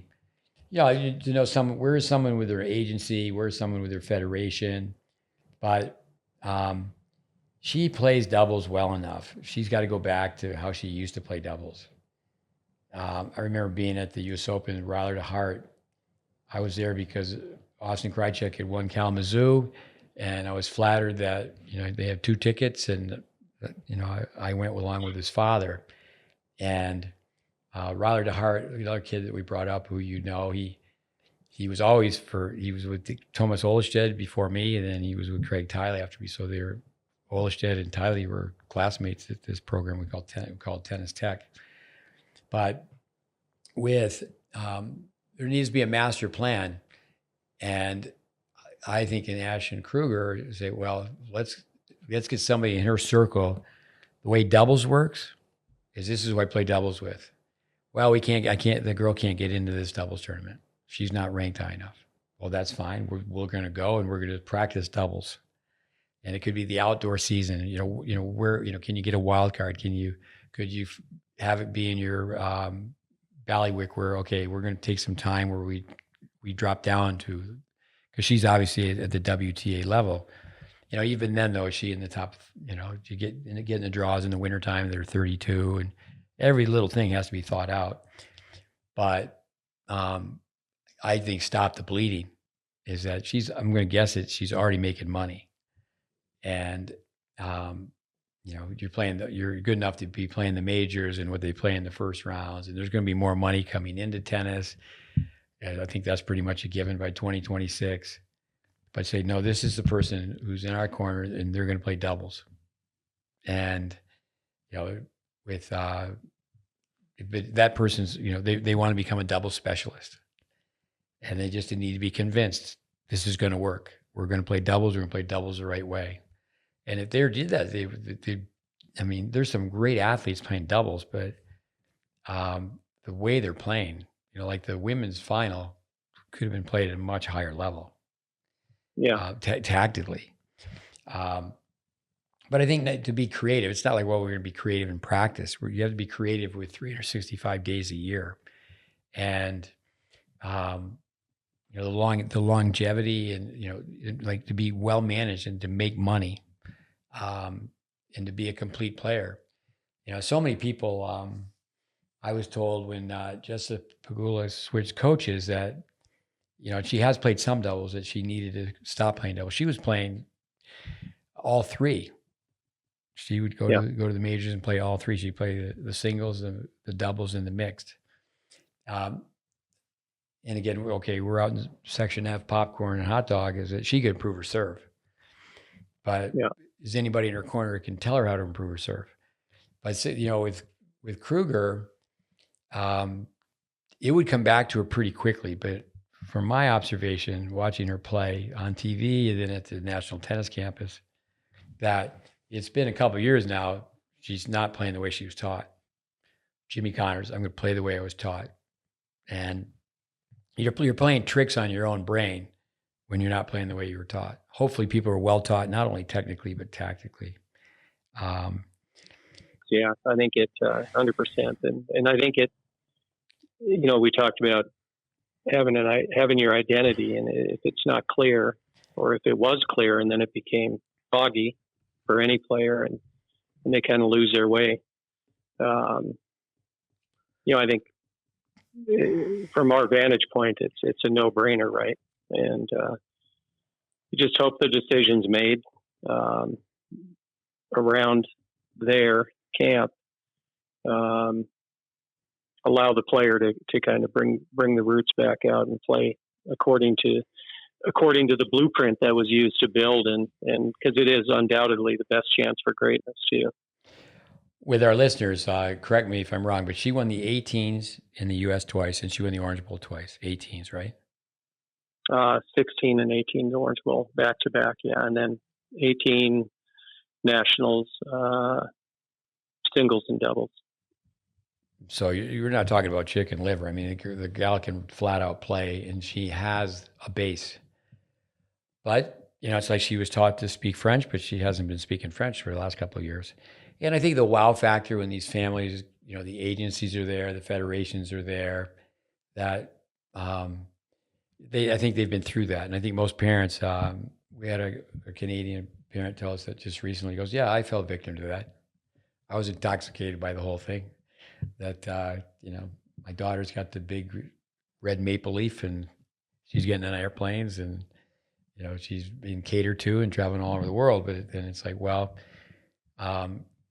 it's falling down. You've got to, I think the agency and the federation, many times they interfere with the coaching.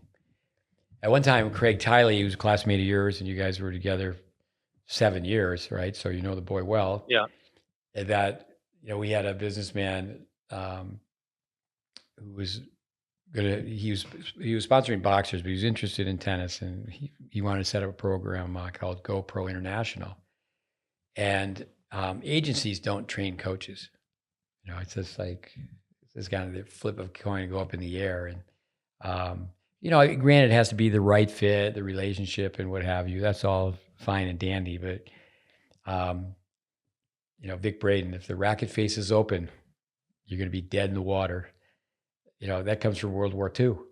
The soldiers coming off the PT boats and running in Normandy, running in onto the beach and gunfire. Holy Toledo! And but yeah, it's time goes by very, very fast, and it's amazing to me how people don't use doubles to improve their singles. Yeah. Let's go with Andy and Jamie Murray, the tribute. I thought that was good. What were your thoughts? You see that? Yeah, that was, I thought it was really a great moment for tennis. I hope a lot of people watched it. Get to see a softer side of Murray for sure, and we all remember him through the years and how he grew. I thought it was really special the way so many of the players, showed up, made their appearance there. It was quite to see his dad and see their dad and see the mother there, and you could just feel the amount of sacrifice that family went through. Andy Murray, we all know how he just was trained and thrived on pain, and you could just feel for him, because the part that I hope everybody heard is, and you could really, really sense it, and Fed said the same thing. He wished he could play. He wished he could keep playing. He loves playing, and he just wanted to keep playing, but the body just wouldn't allow it. And class act. It's hard to see these guys go.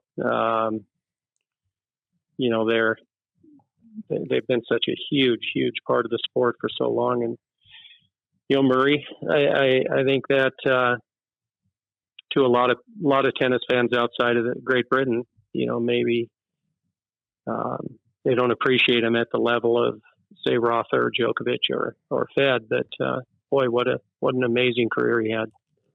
I think he had 29 wins collectively over those three guys. On our course, Tennis Intelligence Applied, listeners, it's a 25-hour course. For the passion quotient, there's your intellectual quotient, your emotional quotient, your adversity quotient, how much you can take, but then your passion quotient. Coming back to the International Tennis Hall of Fame, people should go and just plug in Pete Sampras International Tennis Hall of Fame and passion.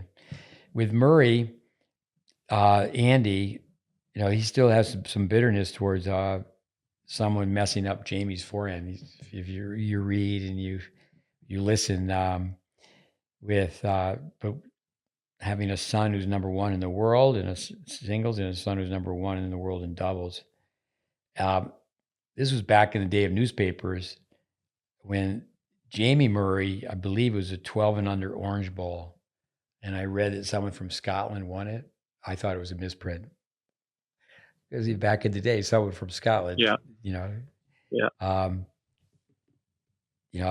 I can remember when Ireland only had 2 indoor courts, but I'm going to guess that Scotland was right along the same number. And, back in the day, Judy Murray was a very good player, but the players in Scotland, it's not like they went down to England. Today it's like, okay, we'll just hop on a plane and boom, we'll go from one place, the jet set from one place to the next. It's like Tony Nadal became a very good player on the island of Mallorca, but he wasn't a great player on the mainland. It's all really what you're exposed to. So yeah, they did, make the sacrifices and get the kids from one environment to the next. But I think that was great for tennis, the send off that they had. Yeah, for sure. With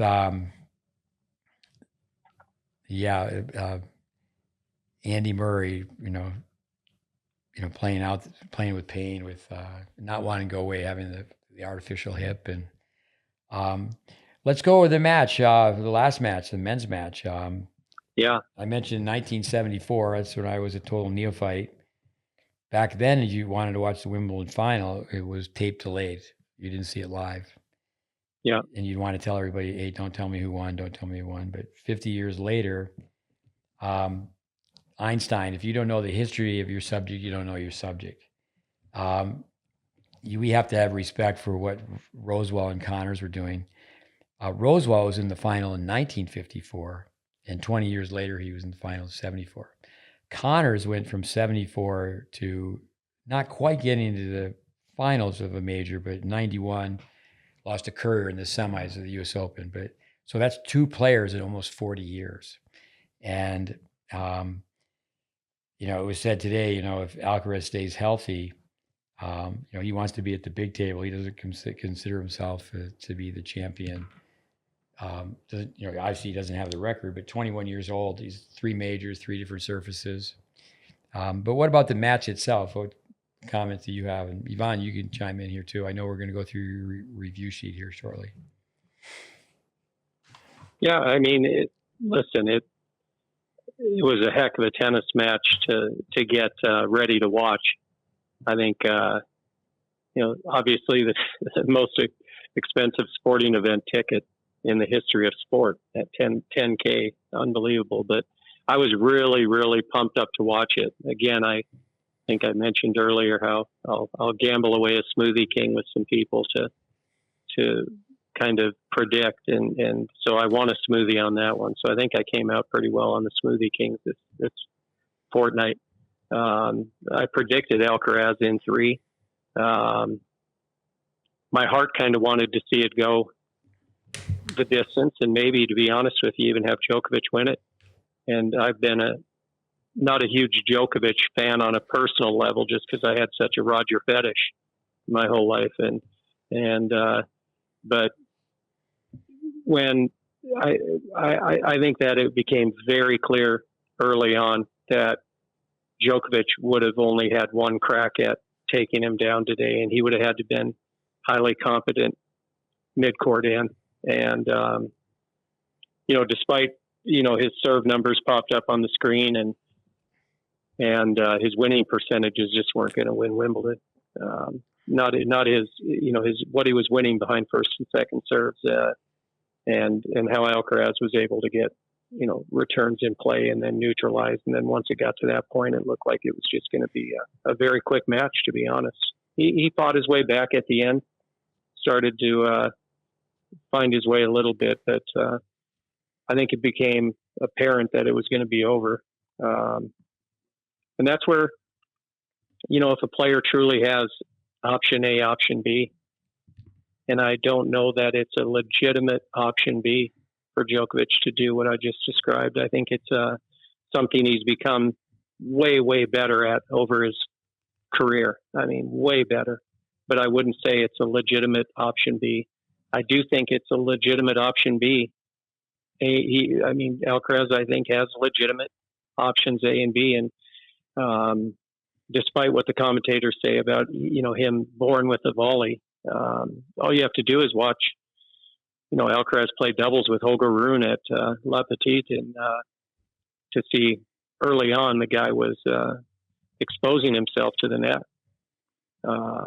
So, I think if it could have worked out where Alcaraz might have been a little off, Djokovic's option A might have been able to pull it out. But in the event that it wasn't that, I kind of felt it would lean this way in the match, and it certainly did.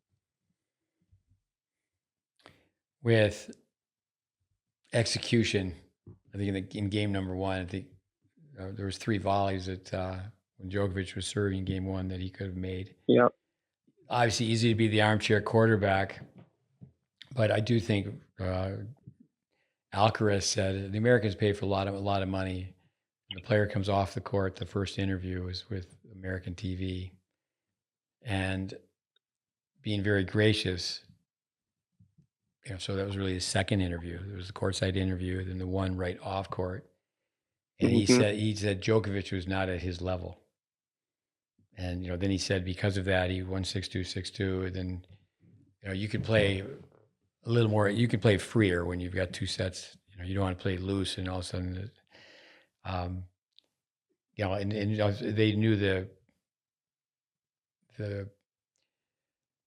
levity where with those 3 match points that he saved. If Djokovic could have turned that corner and found a way to win that third set, no telling, it could have been a 5-set match.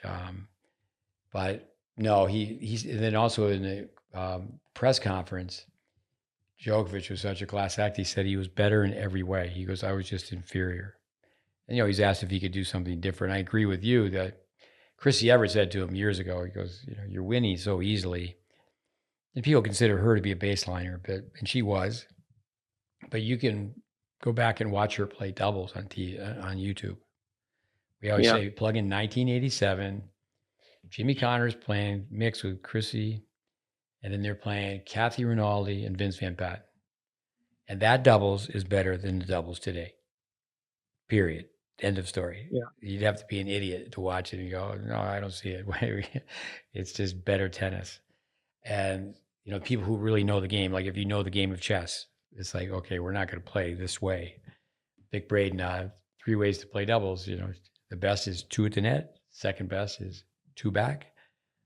The worst way is one up, 1 back. Most universally played, 1 up, 1 back. 1 up, 1 back will only work against 1 up, 1 back. But that's where, like, say, the Williams sisters, they played a lot of 1 up, 1 back, but the superior athletes will do okay against the inferior athletes. You can have the inferior athletes with a superior system, and so you need a combination of the athlete. You need the whole package. You need the athlete, you need the technique, and you need the tactics. But again, coming back to the point that they play so much the same.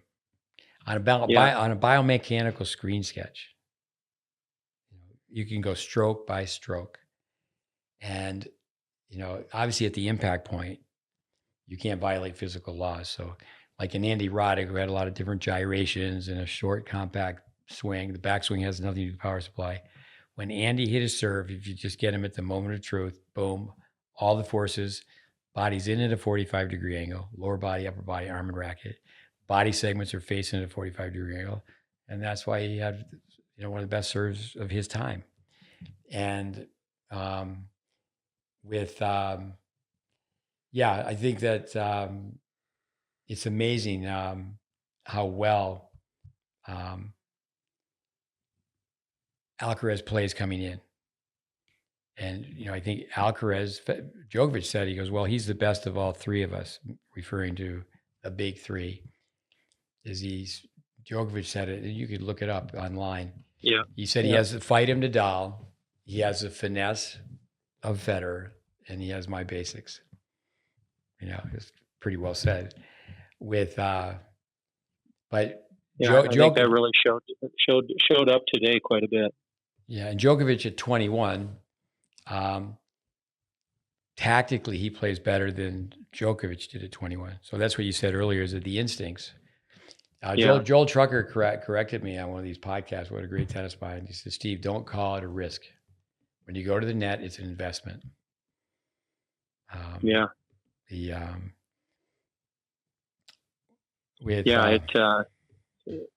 ahead. That's a good way to word it. But I think history repeats itself. 50 years ago, Rosewell Connors, and then how they played, how they were so close to the baseline, taking the ball on the rise. And Jimmy, that was back in the day where a lot of people certainly were hitting too much underspin on the backhand side, because tennis, there were so many one-handers, and the speed of the ball is definitely faster. But this thing about the modern game, this is always an exercise for, and this, we train a lot of coaches, is just plug in 1975 Caesar's Palace, Jimmy Connors versus Rod Laver. And it is unbelievable tennis. And, Jimmy, I think it was 2 days before the match, he wanted all the tennis ball cans open. He wanted the balls to be as slow as possible because he was playing the Rocket. What else, Dave? Any other thoughts you have on Wimbledon? Well, I mean, I always, whether it's Wimbledon or any of the Grand Slams, the next day I feel kind of like a little bit of a hangover or a loss.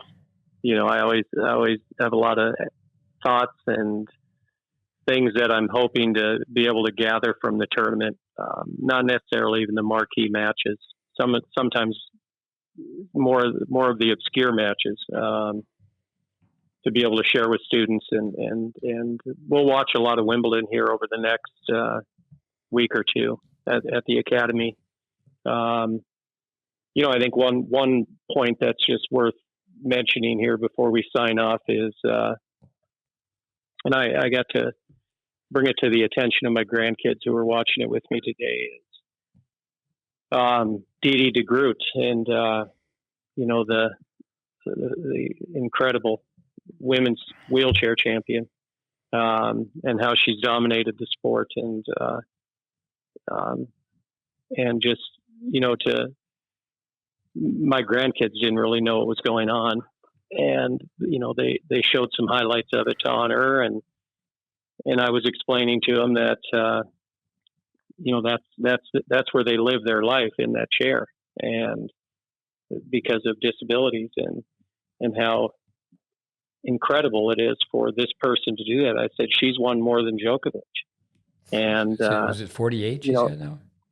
Yeah, it was a high number. I can't remember if it was in the 30s or upper 40s. It was a high number though. But there's been a number. I'm going with 48. 48 majors. I'll go with 47 just to be an antagonist. Smoothie King. And you owe me a Smoothie King. Go ahead. Well, no, but that. Go ahead. I just think that, for us that have the privilege of not being in a chair and going out there, I think it's important to watch a match like that out of respect for the people that have the courage to get out there. They're still Wimbledon champions, and deserve a little bit probably more street cred than we give them in our business, for sure, in the tennis teaching business. I just want to back up on one point. Like, say Chris Evert telling Djokovic to come to the net more. If somebody plays 20 ground strokes, say Chrissy Evert, but she was great. Winning percentage. Her winning percentage was so high for getting to majors. That was an interesting stat they put up. I think it's the highest winning percentage of people in majors.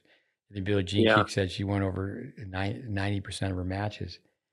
But it's a point-ending shot. Somebody can rally 20 times, but if they're ending the point up at the net, that's always an important thing. Coming back to wheelchair tennis, the rate of forgetting is scary. But when I see wheelchair tennis, I stop and think, because I certainly with Braden, and even on my own, spent time teaching chair players. So, Maru Yamohiro Michi-san. I should just tell you the name of the Japanese player. He retired, and now Maru's running his own academy. Maru and somebody spent a lot of time being trained by us. And my two boys were in Japan, and the young guy was 19 years old. It's so bad I can't even tell you his name right now. And but those are the real heroes that people can play in wheelchair. They play wheelchair tennis. Yeah, 100%. Let's go with Yvonne, baby. What do you got?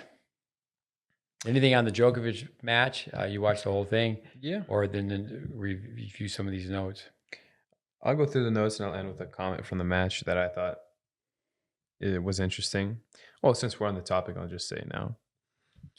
So one comment that the commentators had mentioned, we talked about the match afterwards as a group with our, tennis party that we have here. And I mentioned my comment that one of the commentators mentioned, wow, that shot was worth more than 2 points, more than a point, or should be worth more than a point. And I thought that was a very interesting comment because Alcaraz, Djokovic is up at the net, or he had a great cross-court approach shot. Djokovic is up at the net, and Alcaraz with his speed slides into a forehand passing shot and just clips like the inside of the line, or it's a great passing shot. And then the comment came where that shot should be worth more than 1 point, or is worth more than 1 point. And I thought that was great because psychological warfare, it's not, we don't want to attribute it to warfare, not anything like that. However, it is, you play with the opponent's psyche where you hit a shot like that and it's like, I should have won that point and I lost this. Like it's 30-all and I should have been up 40-15 this game. And that kind of wear and tear on the opponent's mind is from you watch Alcaraz play and he goes for balls that's like, why you're even going for that? Like it's like the chances of you winning this point are minuscule, and he just goes for everything. And once in a while he catches that pass that the whole crowd's now behind him, explodes like, wow, we just witnessed this amazing point. And we're on our TV screen, thousands of miles away doing the same thing, jumping up like, whoa. And I think, Carlos does a hit for his own reasons. But as a result, it kind of it's such a psychological burden, I'd say, on Djokovic or his opponents in general for Alcaraz, where it's like, man, this guy gets going for everything. Like, I got to put some more juice on it. And I think that comment is true, where he does get a few more points just because he has the willingness to go for all these crazy gets, even though he only gets them once in a while. Along those lines, Tommy Paul said in an interview, he's got 2 wins over Alcaraz. I believe he said that when he hits one of those crazy shots, it just lifts him up in the next 3 or 4 points. He's just on a roll. And I mean, what does Medvedev call him? The monster. That guy is so fast, Alcaraz. But what else you got? You want to go through your quick rundown? Yeah, I'll go through my notes here. Let's see. Physical fitness will build mental toughness. Extreme temperatures make you tougher. Perseverance. 34 feet. Hit through the court. Battle him of the mother tiger. Kids don't watch enough tennis. Here's something I circled because of a thought I had and it didn't interject. We have players here staying at the tennis house. Some aren't. And one of the fathers, who is also a coach, reached out and said, "Hey, I'm coming back." He was looking for a place to stay, yada, yada, and asked about his son and asked for feedback. And I responded with a blunt message, and he appreciated the honest feedback, is what he wrote. And I said, this player is a good kid, could be great. He goes off to hide and play video games. Doesn't have the passion for the game, consumed by the world and his phone. And I wrote down that comment after we were talking about the phone and how it eats up players' lives and dreams. And it's true. I mean, this player, I just see him with his phone just in his hand, not even in his pocket, just in his hand all the time, walking to and from the courts. And it's sad to see that, whenever I see that, I think about the comment that you make, Steve, where something, again, I'm messing up who said what, or I know it was Welby Van Horn, and I believe you asked the question, why are you so good, let's say on the overhead or whatever, you can correct me. And he said, Steve, back in the day, we didn't have TV.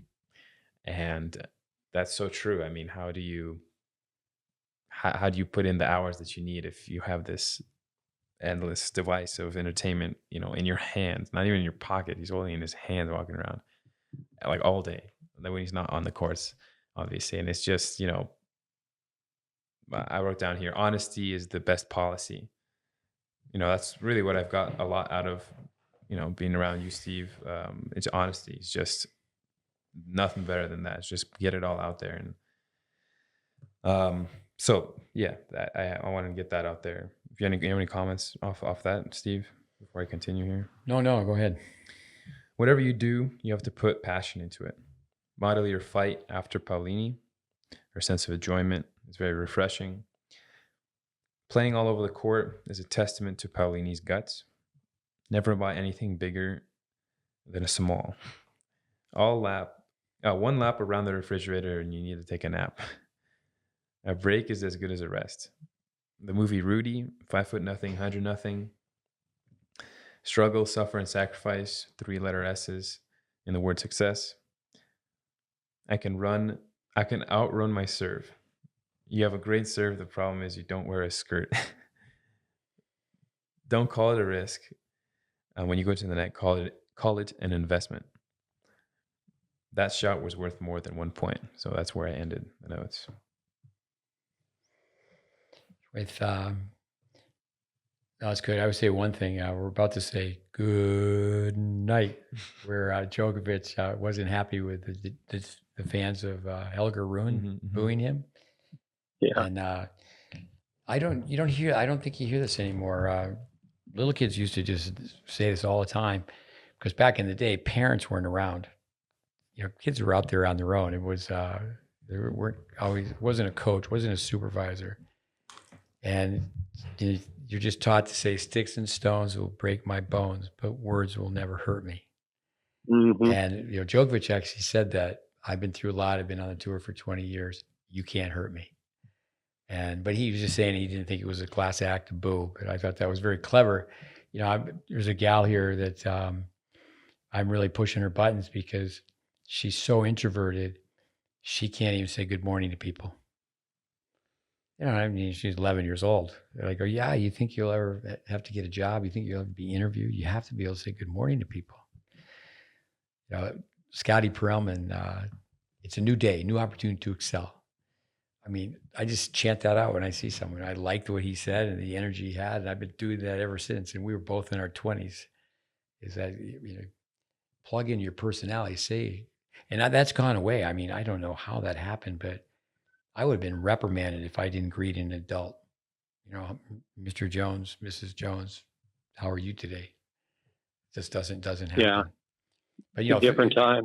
Federer, what a class act he is. But Djokovic, look at the smile of look at how Alcaraz handles himself.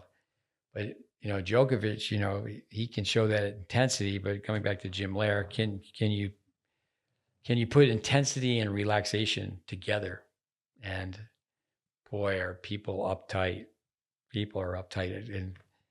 But I think one thing is they're not really under any pressure. We had a dad, it's one of those things, but not a problem. He flew here, dropped his son off, and now he's flown back in to pick his son up, and his son's only 13. And, you can use unaccompanied minor, but, he watched his son doing dishes. And, he's just like, we have kids that we just know they've never done a dish. But kids are great. You say, do this. Okay. But I think a lot of times, it was like, have you ever pushed a lawnmower? No, I think that it is a celebration of life in tennis. But the backstories, I'll just go back to the young guy who didn't go to the brand school, went to University of North Carolina, Asheville, and he was working at Wimbledon. It was a summer job, and he was entering data for IBM. And just never give up. That's, I think, a good takeaway before we go. Good night. All right, Anderson, you got the last word. Anderson, what do you got? Well, hats off to all the champions at Wimbledon, all the people who got to play it, and especially the champions. I mean, what an incredible couple of weeks, and to be able to walk away from there with a Wimbledon championship, whatever category it was in. Congratulations to them, because I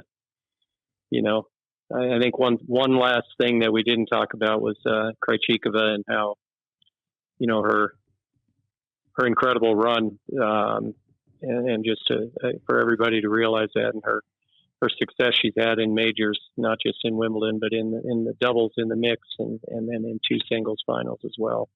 So play a lot of doubles. That would be my word to everyone. Play a lot of doubles, and play doubles the way it was designed to be played. Go back in the YouTube and find some doubles from the Bryan brothers and some of the other dominant teams. Heck, you could have watched the majority of the men's doubles final here, and just go back and get to the court and play doubles that way. Have fun with it. Round your game out. Yeah, maybe you'll get to Wimbledon. One thing in mentioning the champion of the women's, the singles champion, her mother and her lived in the same city as Yana Novotná. Great story. Yana Novotná, her father, her mother used to always take her to gymnastics, but then mother couldn't take her one time. The father took her. And this is going back to the former Soviet system. I mean, the Czechs won't want to hear it, but how it was regulated for producing. Like, our way of life is a better life, and we're going to do that by showing people how we win medals at the Olympics. And she was just told she was going to be too big, and she had to become a tennis player. But with the media and taking criticism, when she had the match on her racket, winning Wimbledon, and then Graf came back, and she really, like all of us, Arthur Ashe, everybody chokes. It's a matter who chokes the least.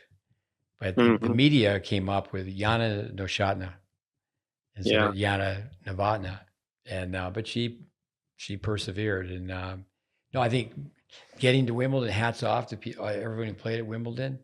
It's a mountain, and those people aspire to be the best they can be.